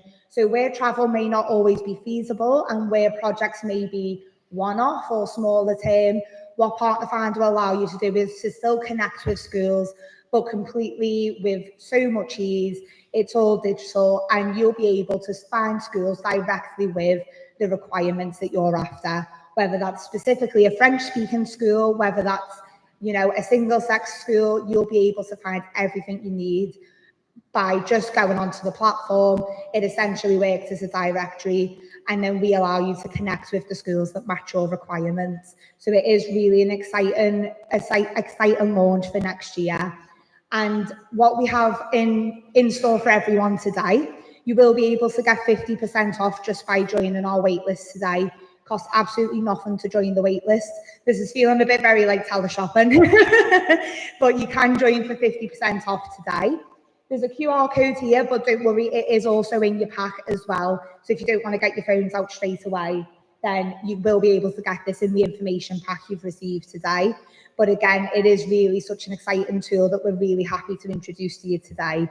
I will be on site today as well, so if anyone does have any questions at all about it, please feel free to grab me. I can talk about this all the live long day.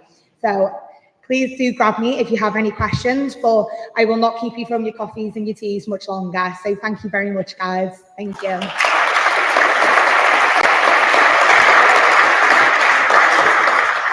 Thanks, Olivia. And your 15-minute coffee break begins now. Coffee served downstairs.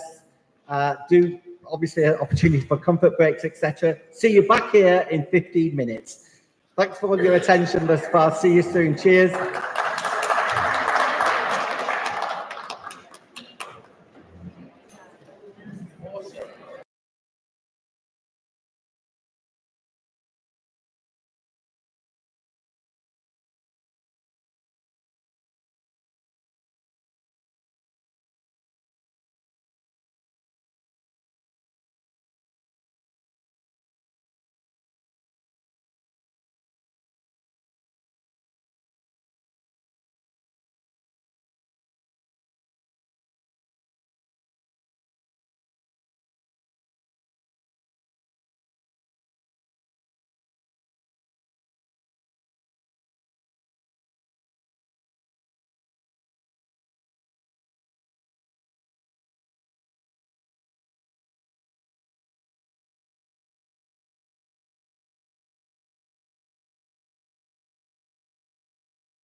Something we're very proud of at the Alliance is our promotion of language. And you may be aware every September 26th, we celebrate European Day of Languages with a competition to highlight the key value and power of all language.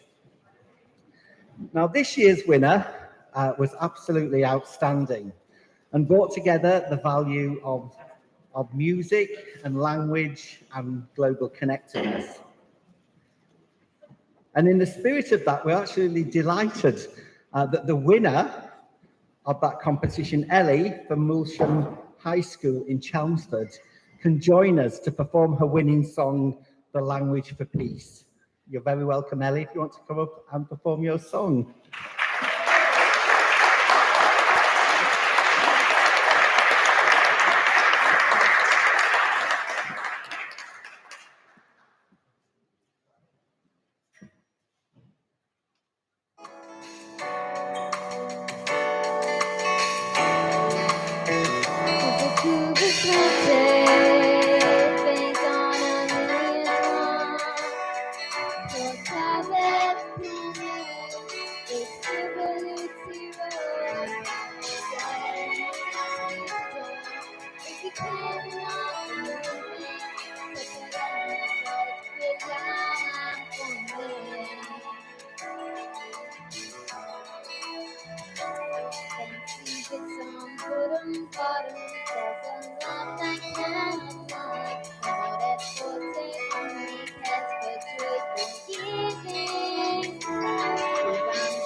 Ellie, actually, come back.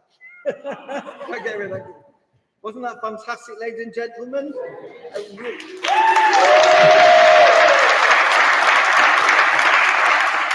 Okay, Ellie, how many languages were in that song?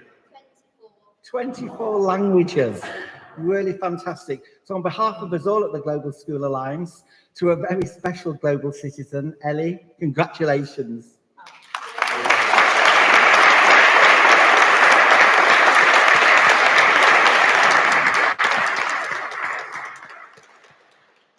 Brilliant work.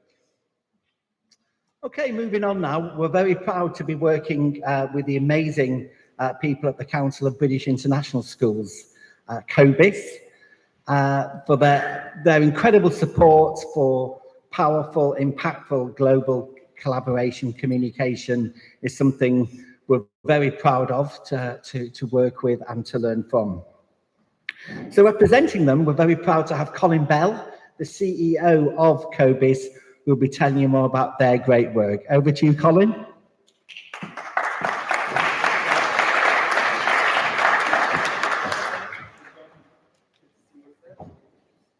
Well, that's a tough act to follow. Ellie was absolutely fantastic. Yeah, congratulations, brilliant. Right, ladies and gents, I've got about 10 minutes to share with you a little bit about the COBIS network and collaboration and students and teachers and all of that. So before I do, we've just come back after a lovely coffee break. So Exhibit A, I give you the partner finder. Very quickly to neighbor, someone in front of you, behind you, just share with them a country, destination, where you'd like to maybe potentially go with the partner finder. Come on, you've got like 25 seconds, if that. Go for it.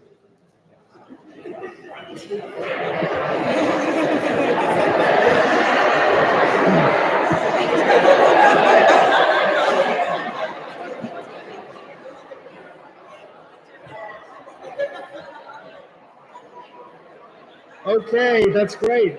Wow, feel that energy, ladies and gents. I'm sorry to stop you. I get the feeling that all of you, I know, all of you are keen to go somewhere for the benefit of children in your schools. Right, so that's got the vibe going. To continue from Ellie and from Thomas, who took us into our break. So thank you to John, Hannah, Thomas, and the team for inviting me here today as well. 5 years, what an amazing achievement that the GSA has achieved since 2018. 2018, ladies and gentlemen, saw NASA. I was thinking about how I would think about what's happened since 2018. NASA launched something called the Parker Solar Probe.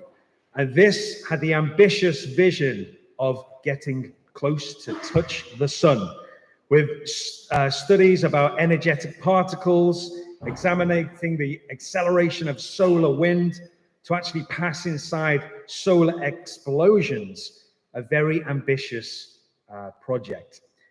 And that bold vision, that pioneering spirit, that cutting edge technology and collaboration in commitment and pursuit of excellence is exactly exemplified by the GSA in these 5 years. And we're really proud to partner and work with and learn from this superb organization. So you might be thinking, COBIS. What is COBIS? What are we all about? Like you, I'm an educator. I've taught in the UK, Japan, Czech Republic. I've worked for local education authorities here in London, South London. And I've been still a governor at school in Tokyo. But most importantly, like you, I'm here for the benefit of children and young people. That's what drives our organization. Behind me, you can see the usual mission, vision, values, all of that. The things that we really stand for are supporting and empowering everyone connected to a British international school, and also to connect and also to reach all British international schools overseas. So we've got a lot of commonality between our organizations. We've been going for about 40 odd years. We're a not-for-profit organization, company limited by guarantee. And similar to GSA, we also embody the drive for school improvement, teacher development, and student transformation as well. It's been incredible to see the growth as well in the last 5 years for this organization. And again, something that we can learn from as COBIS. So the international schools market is absolutely phenomenally growing at a pace, an exponential pace. Overall, it's been about 12% increase in the last 10 years. You can see behind me a couple of stats. Granted, not all of you may be able to read them with acuity because of the distance and the like. But the message is that, yeah, it continues to grow. You'll see that in terms of the school numbers, it's been a whopping 52% increase of international schools in the last 10 years. Student numbers, 54% increase.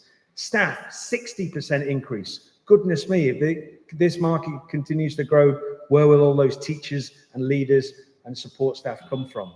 Fee income, it's not the most important thing that drives us, but you can see there's been a 75% increase for international school, economy.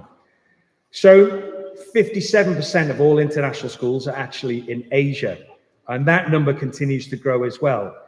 In terms of the top 5 countries with international schools within them, they are China, India, the UAE, Pakistan, and also Indonesia.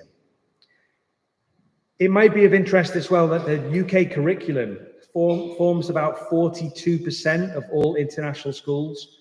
So it's a strong brand. But as Tom said, some people just think it's Harry Potter. They expect every UK school to be the Harry Potter effect. Now, that's been phenomenal in terms of the export potential for UK education. But as we all know, it is far from the reality. So the growth in these schools, why is it growing? It's for reasons you probably already understand. It's the more affordable international education. Tuition fees, mid-range and low-range fee schools are growing in numbers. There are a number of bilingual schools setting up, in particular in places like Cambodia, Vietnam. The rising disposable income of families as well across the world is creating this demand and this growth. There's something called a flight to quality as well. There has been a disillusionment of some state school, homeschool systems around the world, which was brought out mainly, or it was amplified during the pandemic. English is still the business language of choice globally, and also access to higher education is facilitated through English medium education. So for us as an organization, a couple of little pictures there behind me, you'll see.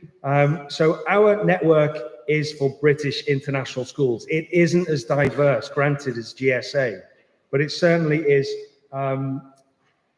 built around high quality schools. Schools like you might find in Bath, in Liverpool, in London, but they happen to be in Lagos, Ulaanbaatar, Madrid, you name it. So we're certainly going through a period of growth. And honestly, I'm amazed. I'm a new member of GSA myself. And that portal for member-to-member communication is absolutely phenomenal. And that's something certainly that I'd like to talk to GSA colleagues about. Everything that we do in our organization is built on our guiding principles, which are inclusivity, collaboration, and also ambition. We're incredibly ambitious for the staff within our schools. We've got recognized globally training schools who excel in terms of initial teacher training, or it could be continuous professional learning for all members of their workforce. And that's one of the ways that we try and to share our good practice globally. We're fortunate that today we have 2 COBIS members within us in the audience, our colleagues from Heritage International, and also that's Rob, and also Anna from British International School of Ukraine. So yeah, we're about connecting special interest groups, CP leaders, and also we're engaged in something called the Teacher Toolkit, which is part of the global OECD project. And we have 10 of our training schools contributing to that. So professional learning development, I don't need to over-egg this because you live and breathe it yourselves through the GSA. There are a whole host of acronyms, as you know, within education, and we offer lots of courses for middle leaders, aspiring head teachers, teaching assistants, and also for those early career teachers. I guess going back probably 10 years or so, we first started our webinars. We've been doing them for ages. We used to call them like Radio COBIS, you know, it was kind of like something unique. Clearly, that's not unique anymore. And we run a whole host of, we call them Connect Ed sessions, where we get leaders, subject leaders, teaching assistants together, and they happen pretty much at 1 o'clock, 2 or 3 times a week, because then we get our colleagues from the East and the West and convening at 1 o'clock UK time. So there's a selfless plug, by the way, for our COBIS annual conference in London in May. Everyone's invited, without a shadow of a doubt.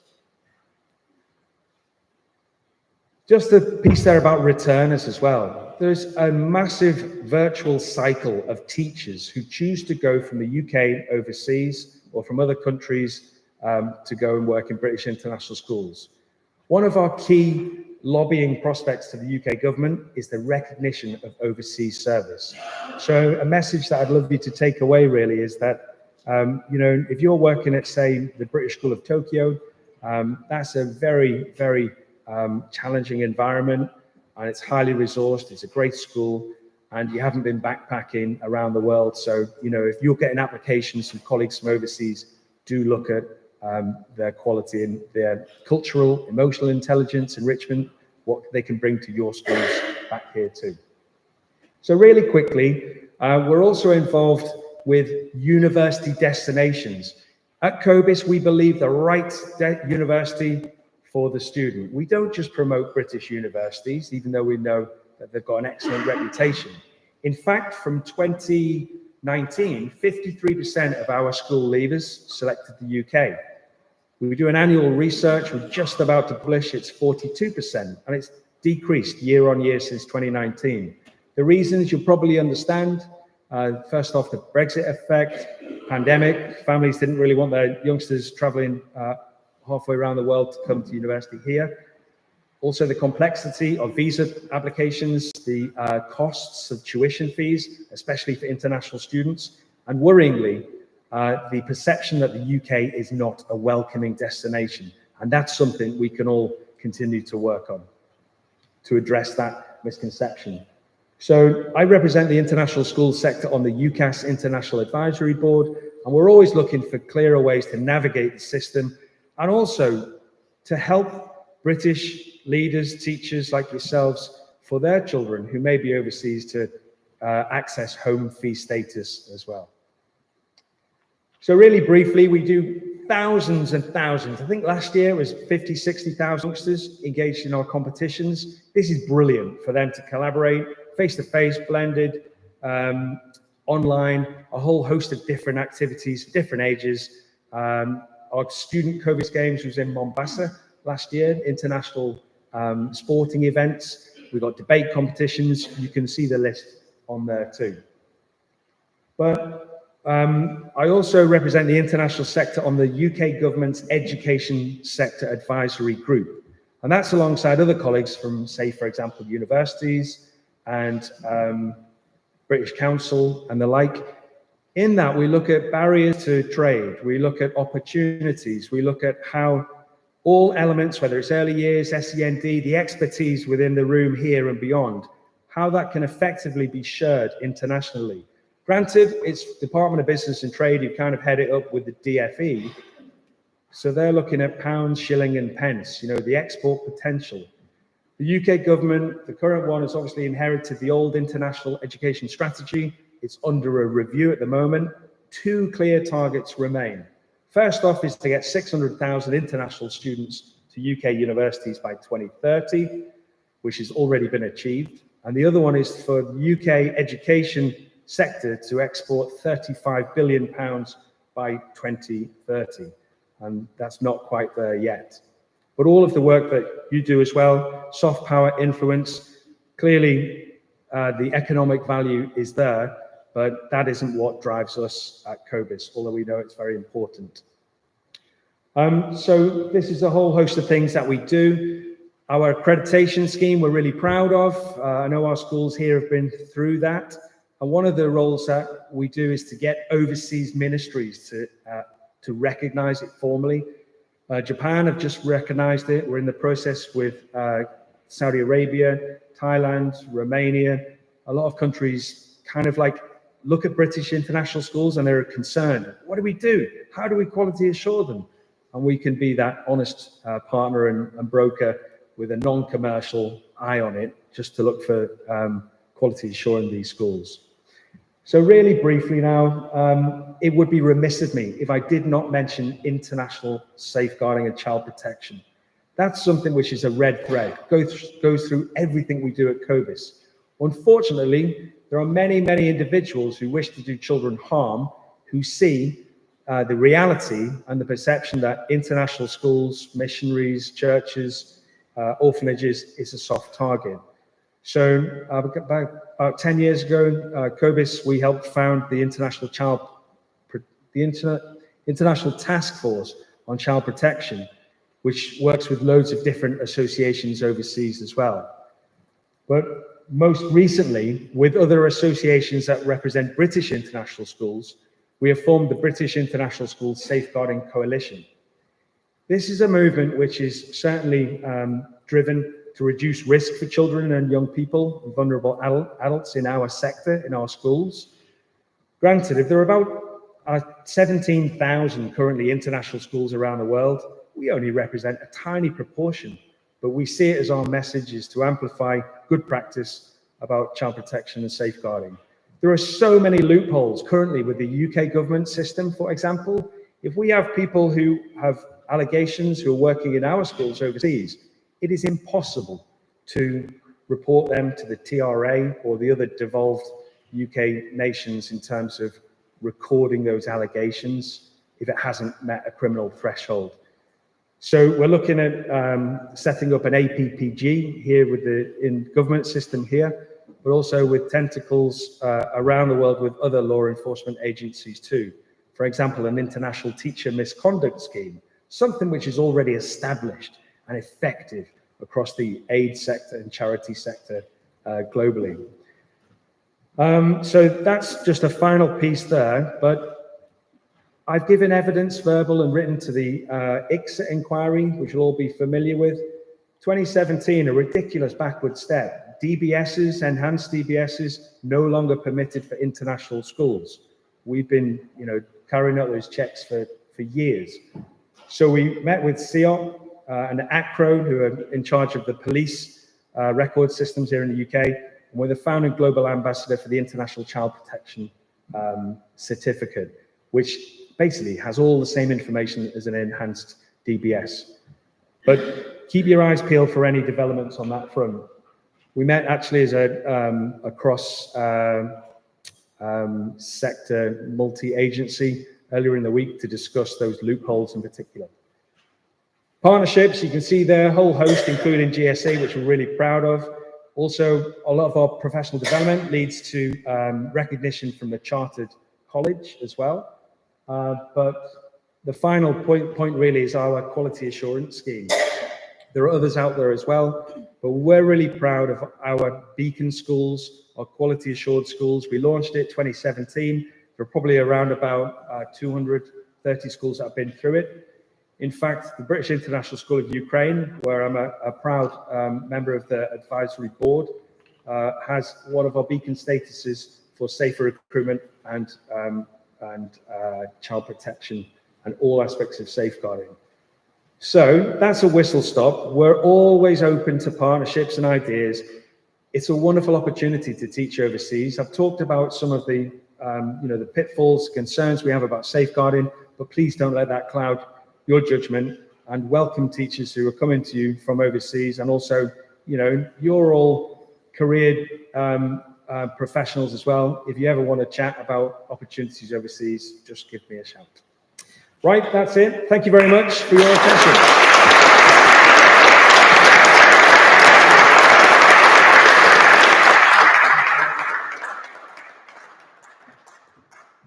Thank you, Colin. Thanks for all your fantastic support, and to all your colleagues at COBIS, and certainly all of us at the GSA look forward to working ever closer with COBIS.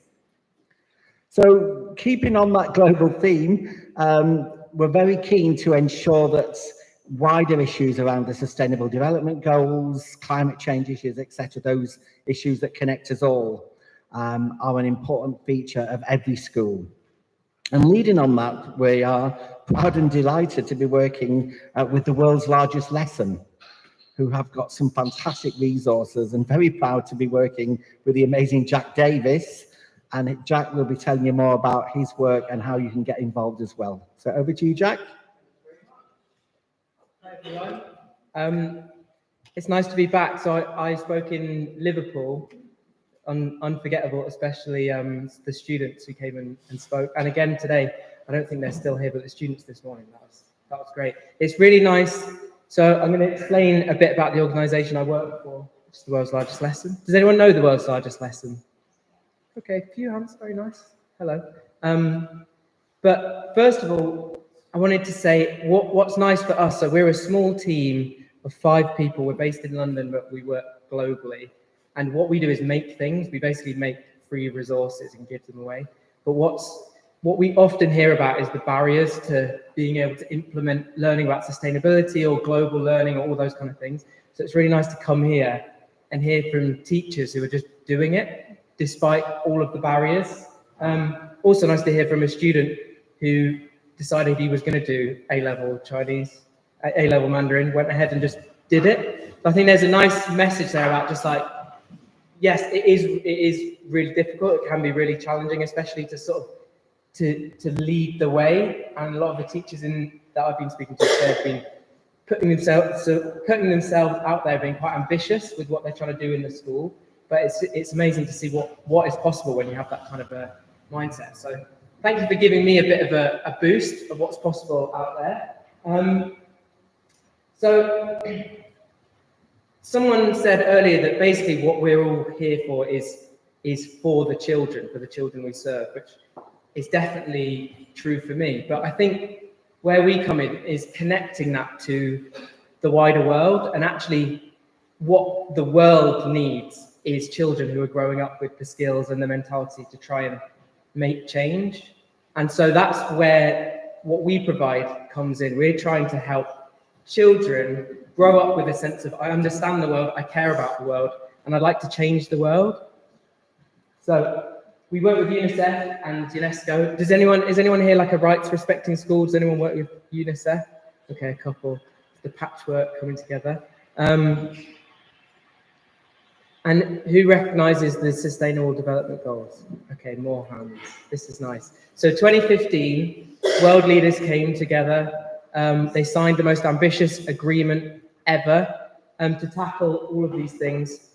End poverty, ensure decent work and economic growth globally, protect life on land, protect life underwater, take climate action.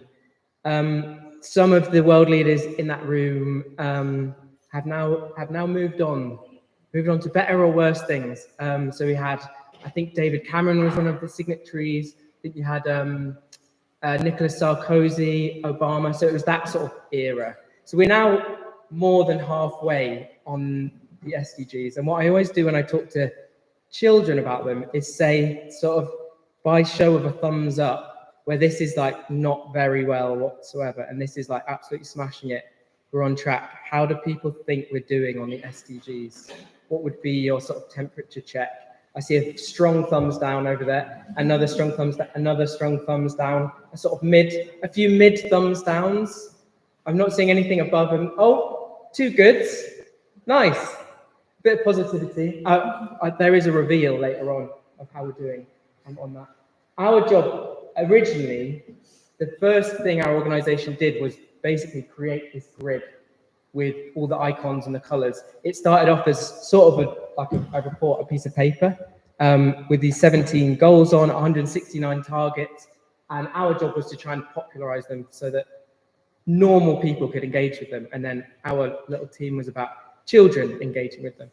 And one of the first things we do was, this is the UN HQ, so we projected them across the UN. So the hope was very tangible. It was like this amazing moment of multilateral agreement. Can you imagine 193 countries agreeing on anything today, let alone the most ambitious set of proposals ever? So that was sort of then, and we're now more than halfway through, and it's becoming harder and harder to teach children about this, because the ambition of the goals to end poverty, to heal the planet, doesn't resonate with the reality that we see around us, sadly. These are the children we work with. Would I press the middle button to press the button to play the video, or maybe you should do it for me? This is basically our inspiration for the work that we do. It's a quick little 1-minute video.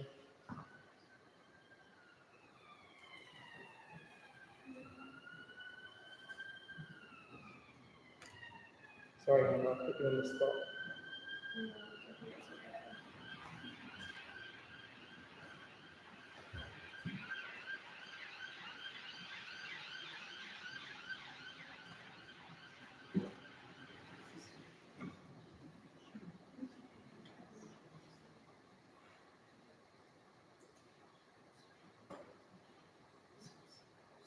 You can see the mouse moving across the screen at great speed.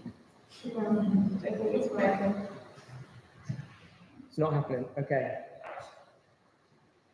So we'll skip this one and we'll go to our big reveal. So we had a lot of mid thumbs down and then some strong positive thumbs up over here. I hate to crush the optimism over this side. At the halfway point, they did a big sort of global stock take on the SDGs, and they found only 15% are on track. And a big issue with all of it is climate change. Climate change is threatening progress on all of the goals. And so our job as sort of cheerleaders for the SDGs was to try and build some hope and optimism around that. And basically the message that we have is, okay, this is like so far so depressing, but what that means is an invitation to the next generation to come up with solutions, creative solutions, new ways of doing things, because so far the adults are doing okay, but they're not solving all of the problems. Now, we did have a rousing speech from Al Pacino, not in his role as Scarface, but from a different film. He gives the world's most important team talk, and this was around the halfway point of the goals, and we can share all of these. This is like a rousing challenge to young people in the classroom of like, what are you going to do? If you see the problems of the world around you, what's the role you could play? Voiced over by Al Pacino, but we'll skip that because we don't have the video. So this is where the sort of thinking comes in for us as an organization.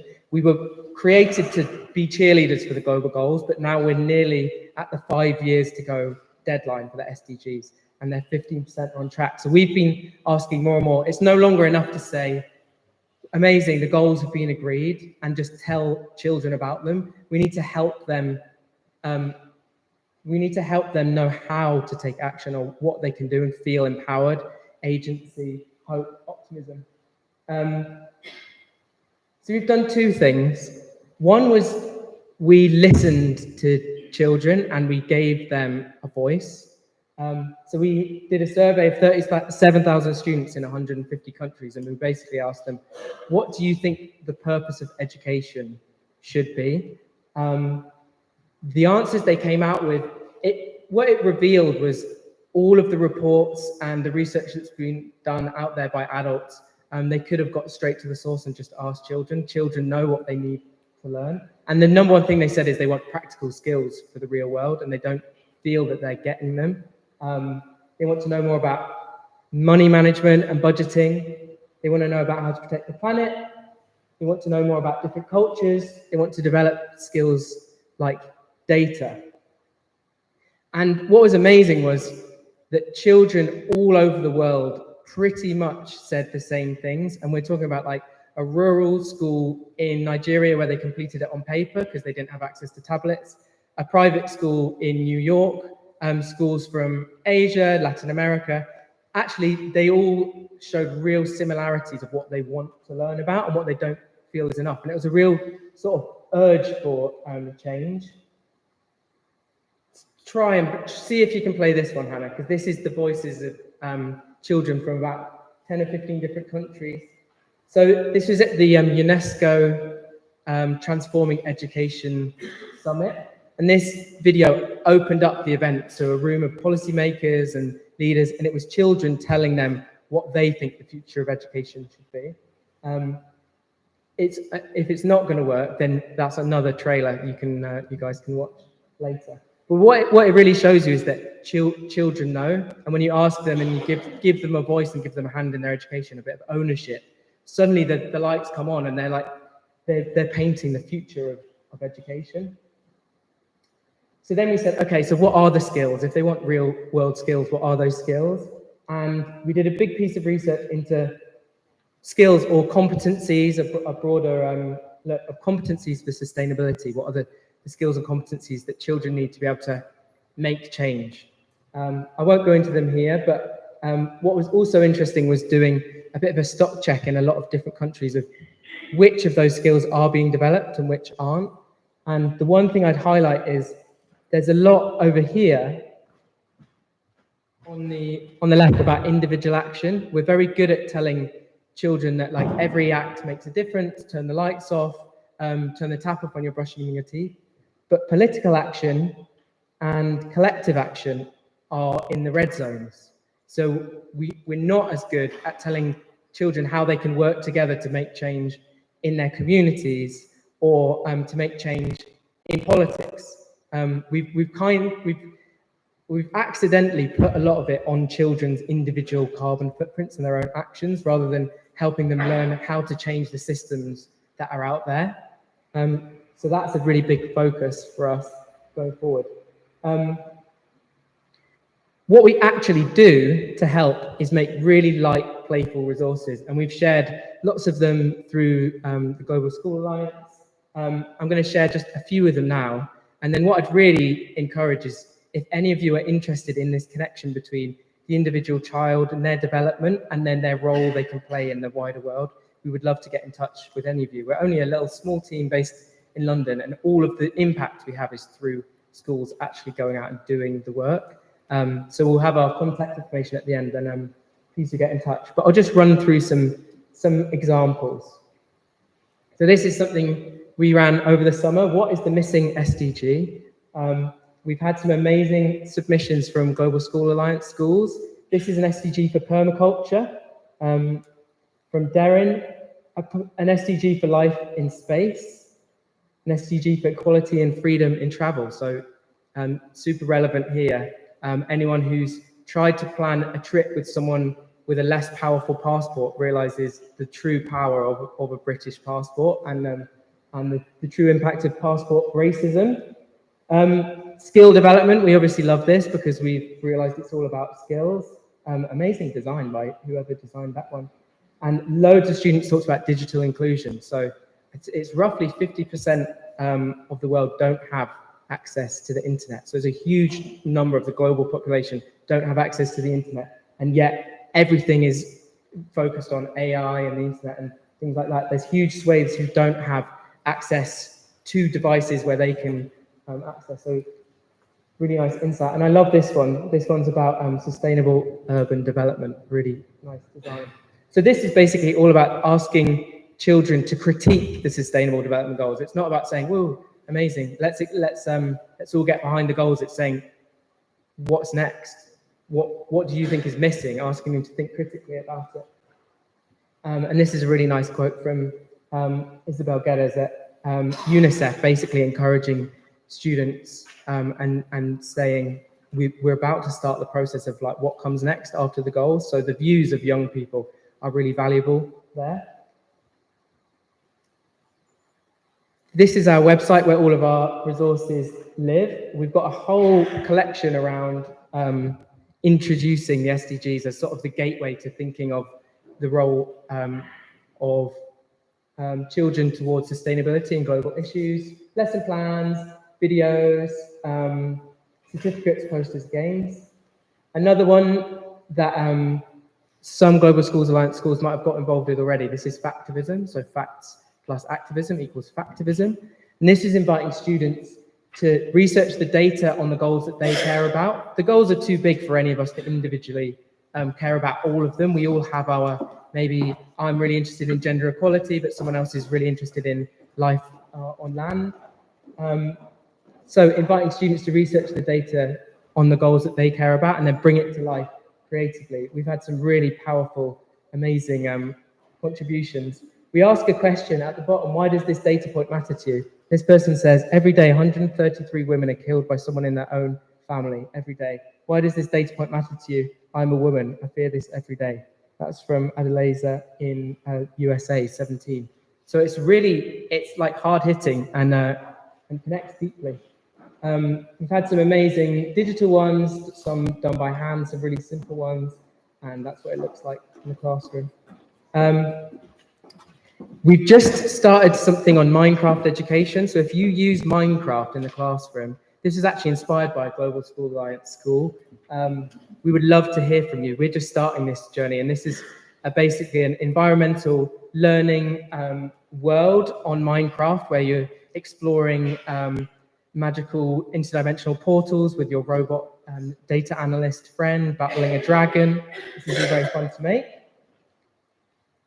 And finally, something that's not quite begun yet, but we're just reaching this 5-year marker for the goals. So 2030 is the deadline, and we found out at the halfway point only 15% are on track. So how do we build hope amongst young people for the future? We can't ask them to take action if they're not hopeful about the world that they can create. So we've just begun a project thinking about how can we create spaces where children, first of all, are able to reflect on their emotions about the future, develop a language and a relational interaction, and then use creativity to think imaginatively about what the future could be, to get beyond the daily news cycle and social media of bad news and start thinking about what's the world we would love. And that's the superpower of children, is their imagination. So again, if anyone's interested in helping to develop that as a resource and what it might look like, please do let us know. This is what it's begun to look like in different places, just as we've begun to pilot the whole thing. So that's it. A little whistle stop through what the World's Largest Lesson does and how it connects to the Global Schools Alliance. And like I say, all we do is make things and we give them away for free, and then we invite schools to go and use them and take them and run with them.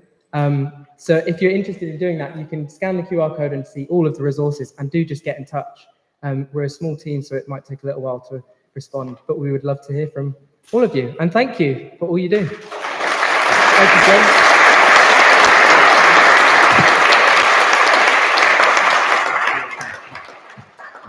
Inspirational Jack Davis. Thanks for all you do, Jack. Best wishes to you and all your colleagues, and the resources are fantastic. We're also hosting them on the Global School Alliance website, so do stay in touch with us all about those wonderful resources. Something we're also very proud of at the Global School Alliance is recognising schools' commitments to embedding, celebrating and encouraging a whole school commitment to the work. You may be aware of our Global School Awards, and a very important part of our outreach with all schools. We'd be delighted to have a Teams call with any school, anywhere, and support you on your own unique and impactful global journey. You do receive a certificate of recognition to recognise that fantastic commitment. And we thought we'd take the opportunity this afternoon to recognise two very important global educators who are also ambassadors. So if you'd like to become an ambassador, we'd also be delighted to talk with you. But these are two amazing people that have really been involved in global education for many years and have recently received their Silver Award, bronze, silver, gold, etc. So without further ado, I'd like to say, come and join us on the stage, two fantastic global educators, Joe Speak from Poplars Farm, and of course the very wonderful Colette Cotton from St Mary's.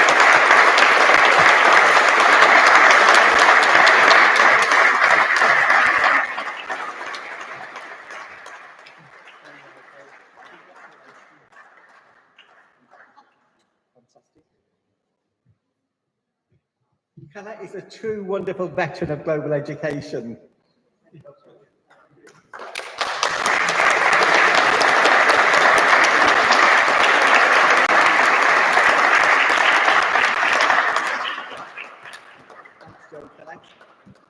And we hope Trudy Pennell is with us. Is Trudy? Hello, Trudy. Now, Trudy's amazing school has recently received the Gold Award. And this is in recognition of Trudy's inspirational commitment to whole school global activity. It's been a true pleasure working with you, Trudy. And on behalf of us all at the Global School Alliance, you are to receive our Gold Award. Now, this is in recognition of Rushcliffe Spencer Academy having a truly whole school commitment to ensure that all of your young people are given access to high quality teaching and learning in global education. So it's my pleasure and honour to award the wonderful Rushcliffe Spencer Academy the Gold Award.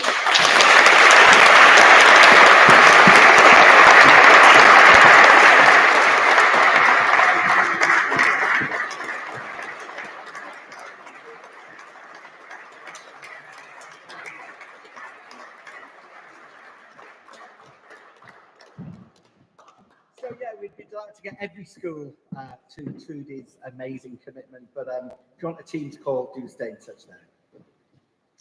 Okay, so without further ado, a running theme throughout our 5 years at the Global School Alliance has been the importance of global communication and collaboration, languages, what connects us all. And we are very proud, very delighted to have recently joined us in our happy gang at the Global School Alliance, the wonderful Julie Sutcliffe, who is taking forward much of our language learning unleashed work forward. Our school improvement lead for MFL, the wonderful Julie Sutcliffe.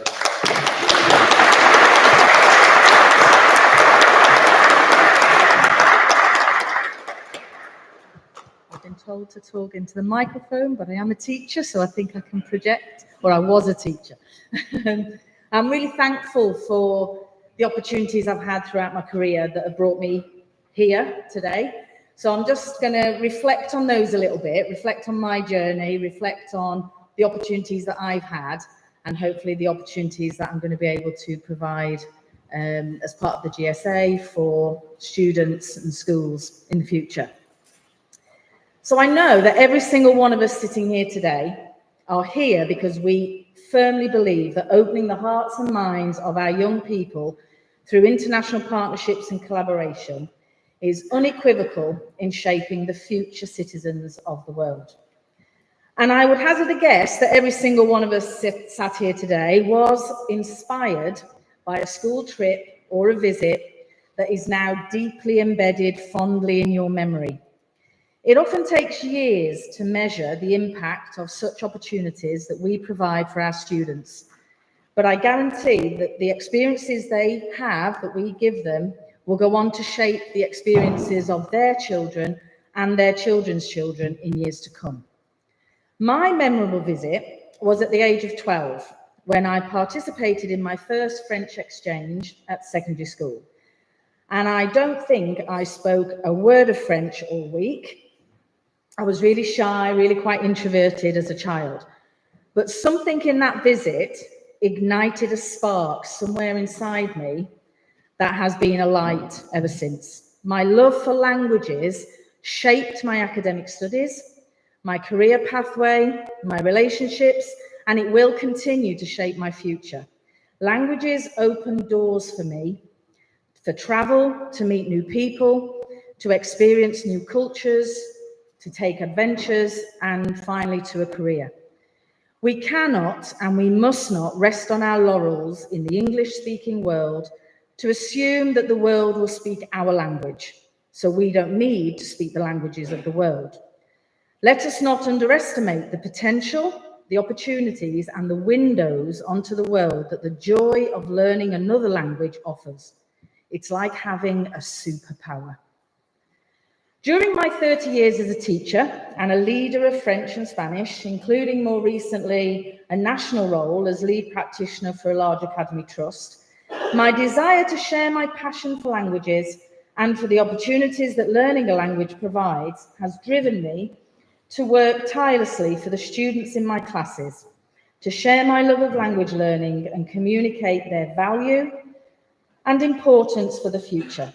I've worked in secondary schools from very different socio-economic areas, with some students who've never been abroad before, to other students who have a foreign holiday every year in all-inclusive hotels. Yet, my fundamental aim has always been the same: to share my passion, to inspire my students, and for them to love learning a language, to experience success in my classroom, and maybe, just maybe, they might feel that tiny little spark, just like I did. I've not got this, I have. Sorry, I should have been clicking this. My journey with Global School Alliance began in 2017 when I attended a leadership delegation visit to China. And from that came a sister school partnership, student exchange visits, and then a second partnership with a school in Madrid. And I know that for those students then, just as it was for me when I was young, the experiences that those visits gave them were life-changing, ones they will never forget. They formed lifelong friendships, and the experience will open doors for them as they grow. And I now have the privilege to work as School Improvement Lead with Global School Alliance. This is an amazing opportunity for me and one that I'm hugely excited to embark upon in order to continue to raise the profile of languages and to champion language learning and the benefits it can bring to our young people. However, unfortunately, from first-hand experience, I know that the current situation in schools in the UK, and I can only speak for schools in the UK, with regards to MFL is very fragile, yet it has the potential to be so much stronger. And there are currently some key areas of concerns, despite the DFE's ambition for 90% of pupils to be studying the EBAC by 2025. So without too much detail here are some of the more worrying headlines, in my opinion. Recent research by the Fisher Family Trust Education Data Lab in 2024 found that fewer pupils achieved a grade 9 to 6 in French, German or Spanish compared to English and maths due to harsher grading at GCSE. The British Council Language Trends Report of 2024 found that 60% of all schools are facing a recruitment challenge, specifically for specialist language teachers. Teachers in the report also commented of students' perception of languages being difficult, and everybody speaks English anyway. The statistics also show a decline in international engagement in the state sector post-COVID, with fewer schools interacting or communicating with schools abroad. So what, you may ask? What are the consequences then? What does it matter?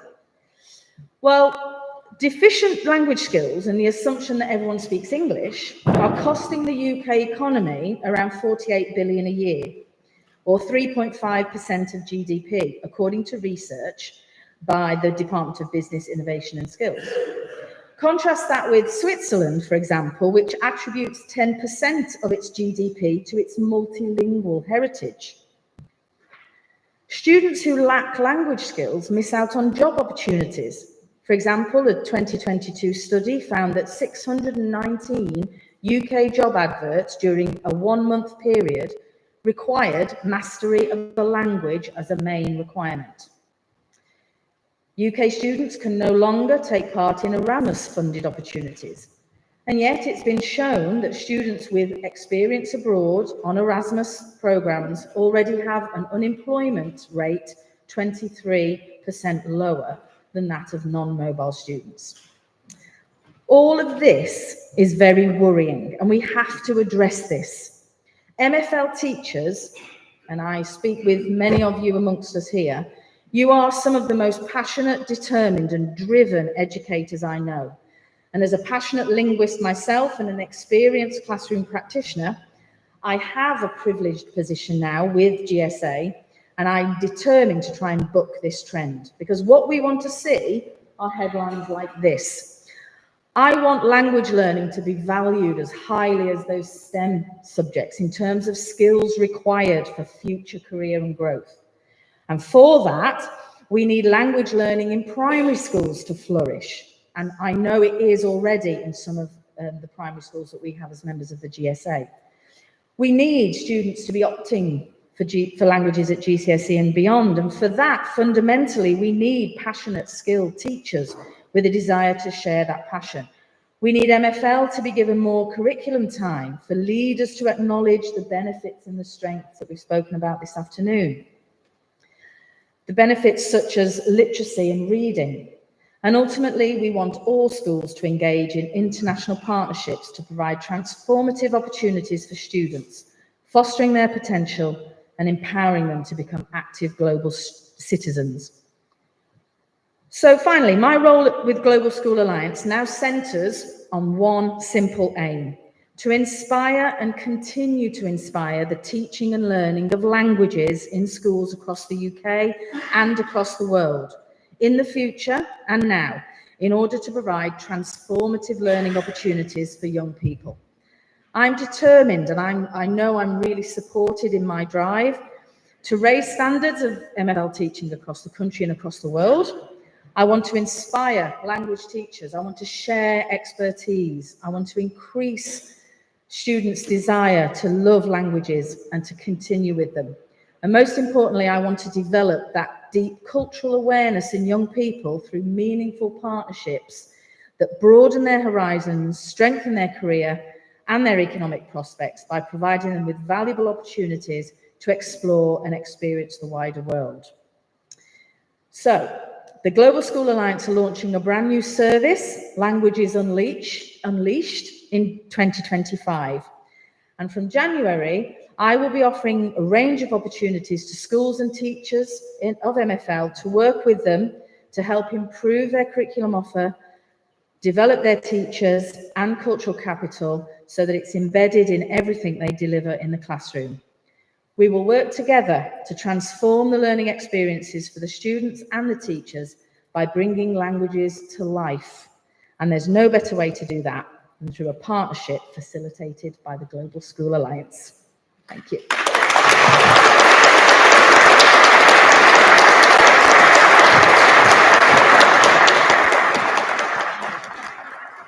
Thank you, Julie. Great to be working with you. Okay, recently, Colette and I were very proud to visit Moldova. Well, we'll be talking more about that.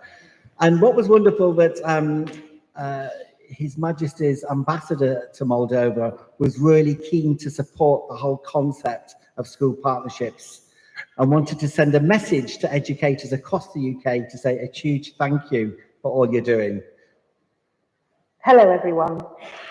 Today I'm honoured to celebrate with you all the 5th anniversary of the Global School Alliance, a milestone that reflects the incredible dedication and unity of educators around the world. I extend my heartfelt congratulations to everyone involved in making this vision a reality. Thanks to the Alliance, Moldovan pupils have been given extraordinary opportunities to connect beyond borders, to learn from diverse cultures, and to develop skills for a globalized world. The Alliance's commitment has empowered Moldovan students to think bigger, to dream larger, and embrace new perspectives that will shape their futures. Here's to the continued success of the Global School Alliance and to many more years of collaboration and impact. Together, we're making the world a better place, one classroom at a time. Good luck.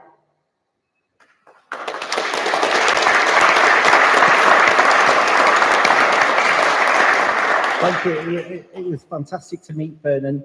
It's fantastic to work with all the embassies and high commissions across the globe as well. So a huge thanks to all of you as well for all your particular support. Now, someone I've been privileged to work with for many years is actually the CEO and director of the Heritage International School in Moldova. Rob Ford is a truly inspiring global educator, and we've been proud to have Rob's support across the 5 years and 5 years hence. And we are looking forward to visiting Moldova again in 2025. And he'll be telling you about his own unique personal perspective about the key importance of global connections. Rob Ford.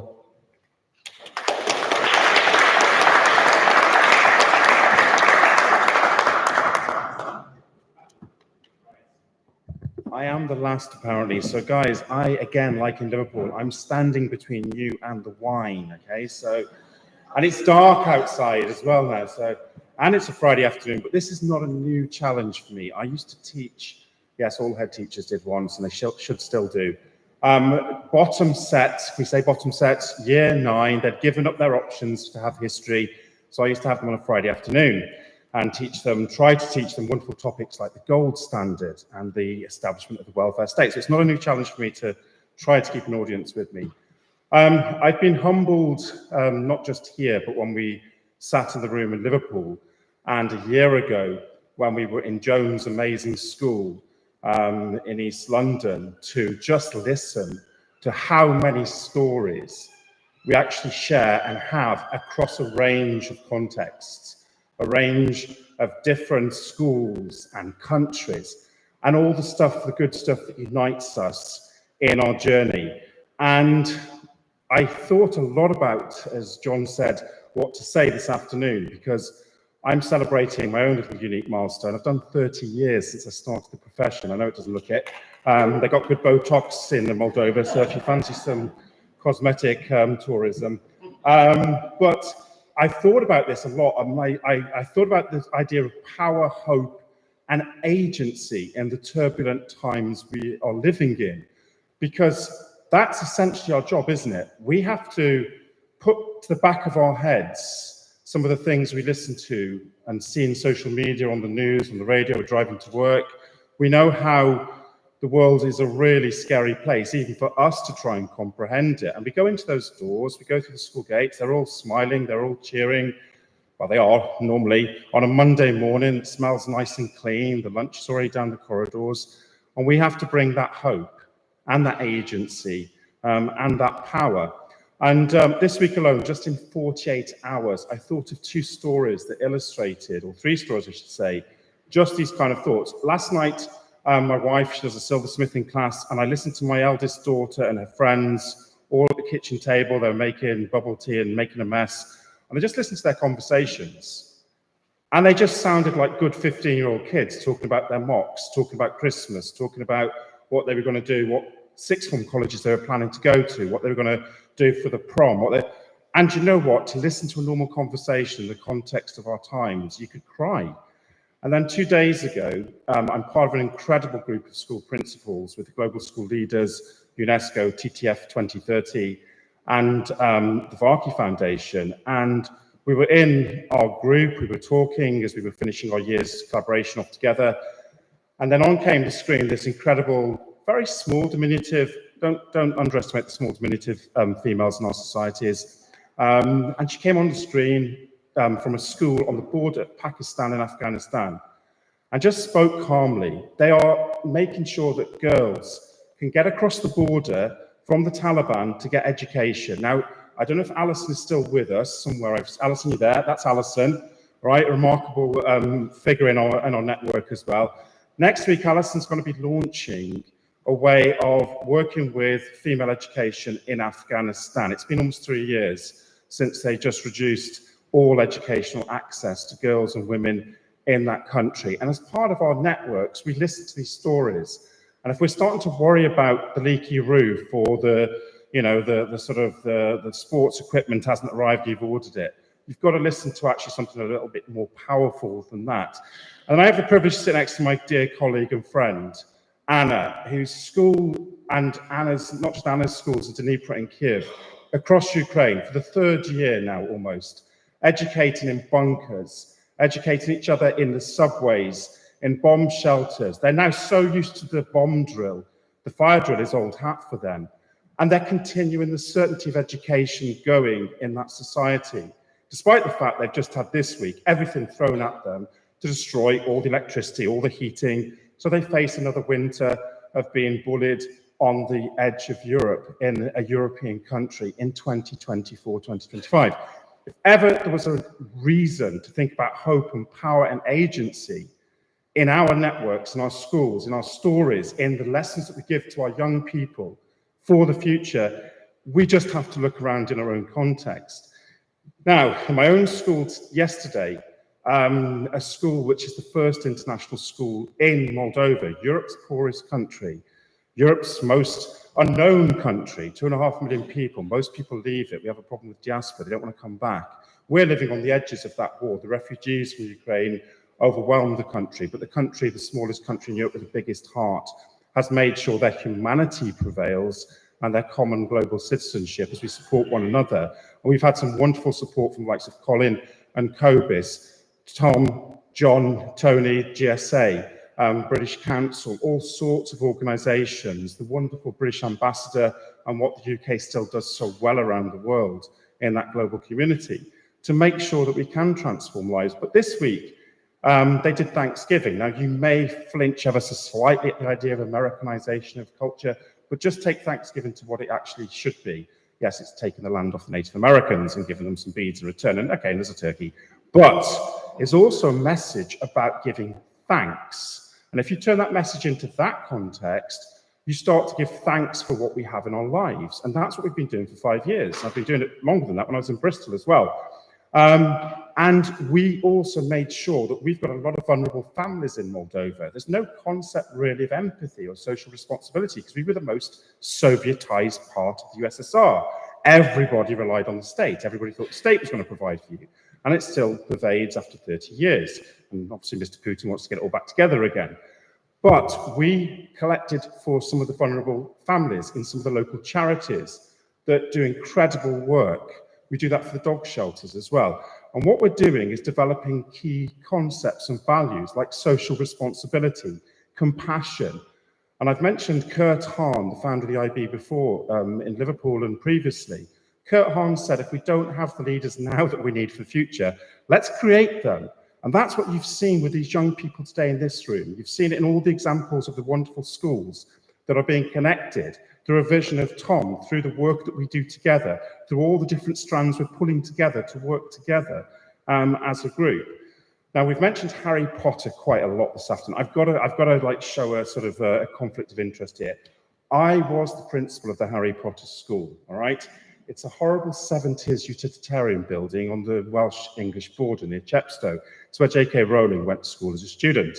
But there's tons of magic in that school. It was my privilege to lead this incredible school community in that context. And yes, everybody does look for the Harry Potter idea of education or of Britain, but actually take that in a good way. What it means is, it means we're all working together. Yes, we are still trying to find the magic, and let's hope the current government does a much better job on that, around things like funding, around things like accountability, on things like solving the teacher recruitment crisis. But all those people you've seen today, the wonderful Colette, the wonderful Joe, and everybody that's been on this stage, okay? Wonderful inspiration from Jack, how you can unite the world. You know, he said it's a small group working out of London.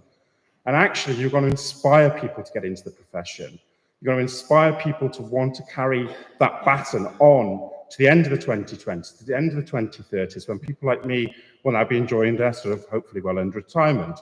But we need to do that, and we need to do that through our organisations like the GSA. So I want to come back to an idea of Eastern Europe, because if you don't know Eastern Europe, get to know it. People have talked about school trips today. Well, thank God my school teachers took me to Berlin at the end of the 1980s. Just before the wall came down. And by pure coincidence, a few weeks after, when the wall had come down, that transformed my life standing on the wall in front of the Brandenburg Gate. Gave me a fascination that took me to Siberia, took me across Eastern Europe to work, and other places like Indonesia, Canada, etc. But from that grew the idea of being interested in the world. A working class coal miner's son from Madeley, that suddenly the first in his family to go to university because of good teachers. We've all mentioned good teachers this afternoon. We've talked about the transformative power of learning, of education, of what we do every day in our classrooms, from East London to the Welsh border, to Moldova, to Ukraine, to India, to Indonesia, to China. We've all talked about this afternoon, all that commonality. And actually what we're doing is making people not be polarized and divided, but we're teaching them how to be proud of who they are and their local identity. We're giving them language. Language matters. We're giving them the voice. We're giving them the words. And we saw those experiences, that wonderful primary school from Cheshire. You just know those kids as they spoke quietly, but very confidently. Their lives are on a different trajectory now because of a good teacher, because of a good scheme, because of a good system, because of people working hard to give them opportunities. And it happened to me. And one of the things I've always been fascinated about, because we might feel we're powerless right now, all right? Most of us from November the 5th feel that we better hold on for the next stage of this roller coaster. But in Eastern Europe, Václav Havel, who was the first president of post-communist Czechoslovakia, he was a playwright, a dissident, he wrote a philosophy called The Power of Powerlessness when he was in Charter 77. And what he talked about is how you live in your own truth. How do you survive and how do you thrive in those kind of conditions? And you survive by making sure that you do what you can do for your communities. Sometimes I don't want to pretend that we should all be sort of Zen-like and not worry about the outside world and not connect them, because that isn't what it's about either. We can't live in a moral vacuum. But we need to make sure that when we go to our schools and our classrooms, and exactly what they're doing in Ukraine every day, they're teaching certainty, they're teaching hope, they're teaching power. And that's how we will keep on getting through. Virgil said, preserve yourselves and continue for better days. And that's essentially what we've got to keep doing. And all of this unites us and brings us all together. All those values around global learning that are timeless. They're not unique to Britain. They're not unique to any country. They are universal values that we share around equality and social justice and having the right of respect and respecting minorities, respecting women, and making sure that we give opportunities, that we have access to education, clean water, all those kind of things. And that's the world we are going to continue to create. And that is our mission. And what we will do, and people talk about the next 5 years, and you saw an incredible plan, and you see the growth of what Tom and all the team have put together there that gives us hope, and you know that they're based on Hope Street in Liverpool, which I think is wonderful. We're going to continue to do this in our mission and in our aim. And I'll just finish with, when Colette came to Moldova with John in September, Colette, I'm not allowed to say your age, am I? Because it's rude to reveal a lady's. All right, Colette's 35, so I shouldn't say. She acts like a 35-year-old. Colette came to the school. You should have seen how powerful it was with Colette's story being passed on to all those young Moldovan teachers who were sitting literally at the floor in my room. Do you remember on the Friday afternoon with Colette giving them resources, advising them, counselling them, saying, do this, teach them this way, do the SDGs in this way. Those teachers are still talking about it. It was the biggest boost that they needed.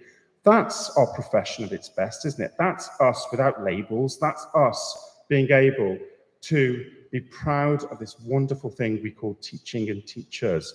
So I will finish here because the wine is getting warm, I understand. Right. Thank you ever so much as we're using our languages. Diolch yn fawr, I've heard this afternoon. So, and also mulțumesc. Can I say spasiba if I can say it? Thank you for a great conference, Tom, team, John. It's been brilliant. Thank you for bringing us together again. And we're all going to go home with a lot more enthusiasm and energy to fight these tumultuous times. Thank you.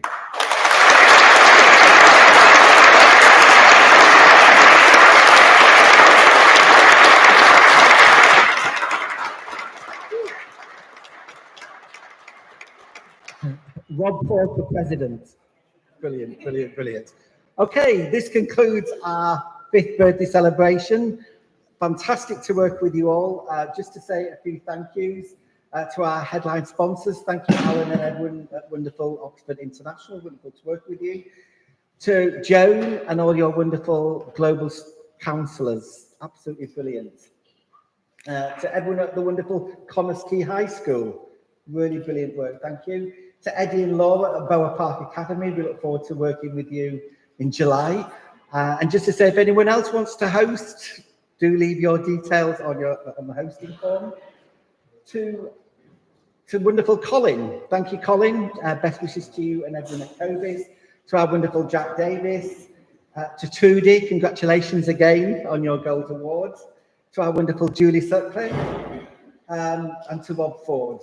It's always a privilege to work with you and to learn from the great Rob Ford. And to Alison, it was great that Alison got the name check as well. Thank you for all your support with Global Resources. We have our wonderful friend from Ghana joining us, Eric. Hello, Eric. Great you could make it over from Ghana. But most of all, it's a huge thank you to global educators everywhere. You are the most important people in the world.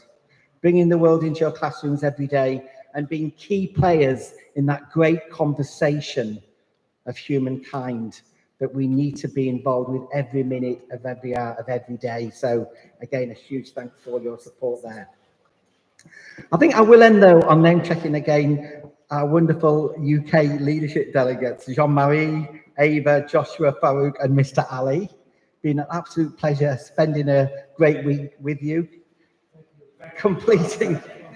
Finishing in Mary Ward House Conference Centre. But without further ado, let's all stay in touch. We look forward to seeing you next year. We look forward to the next 5 years and beyond, and give yourselves a round of applause. This has been a pleasure.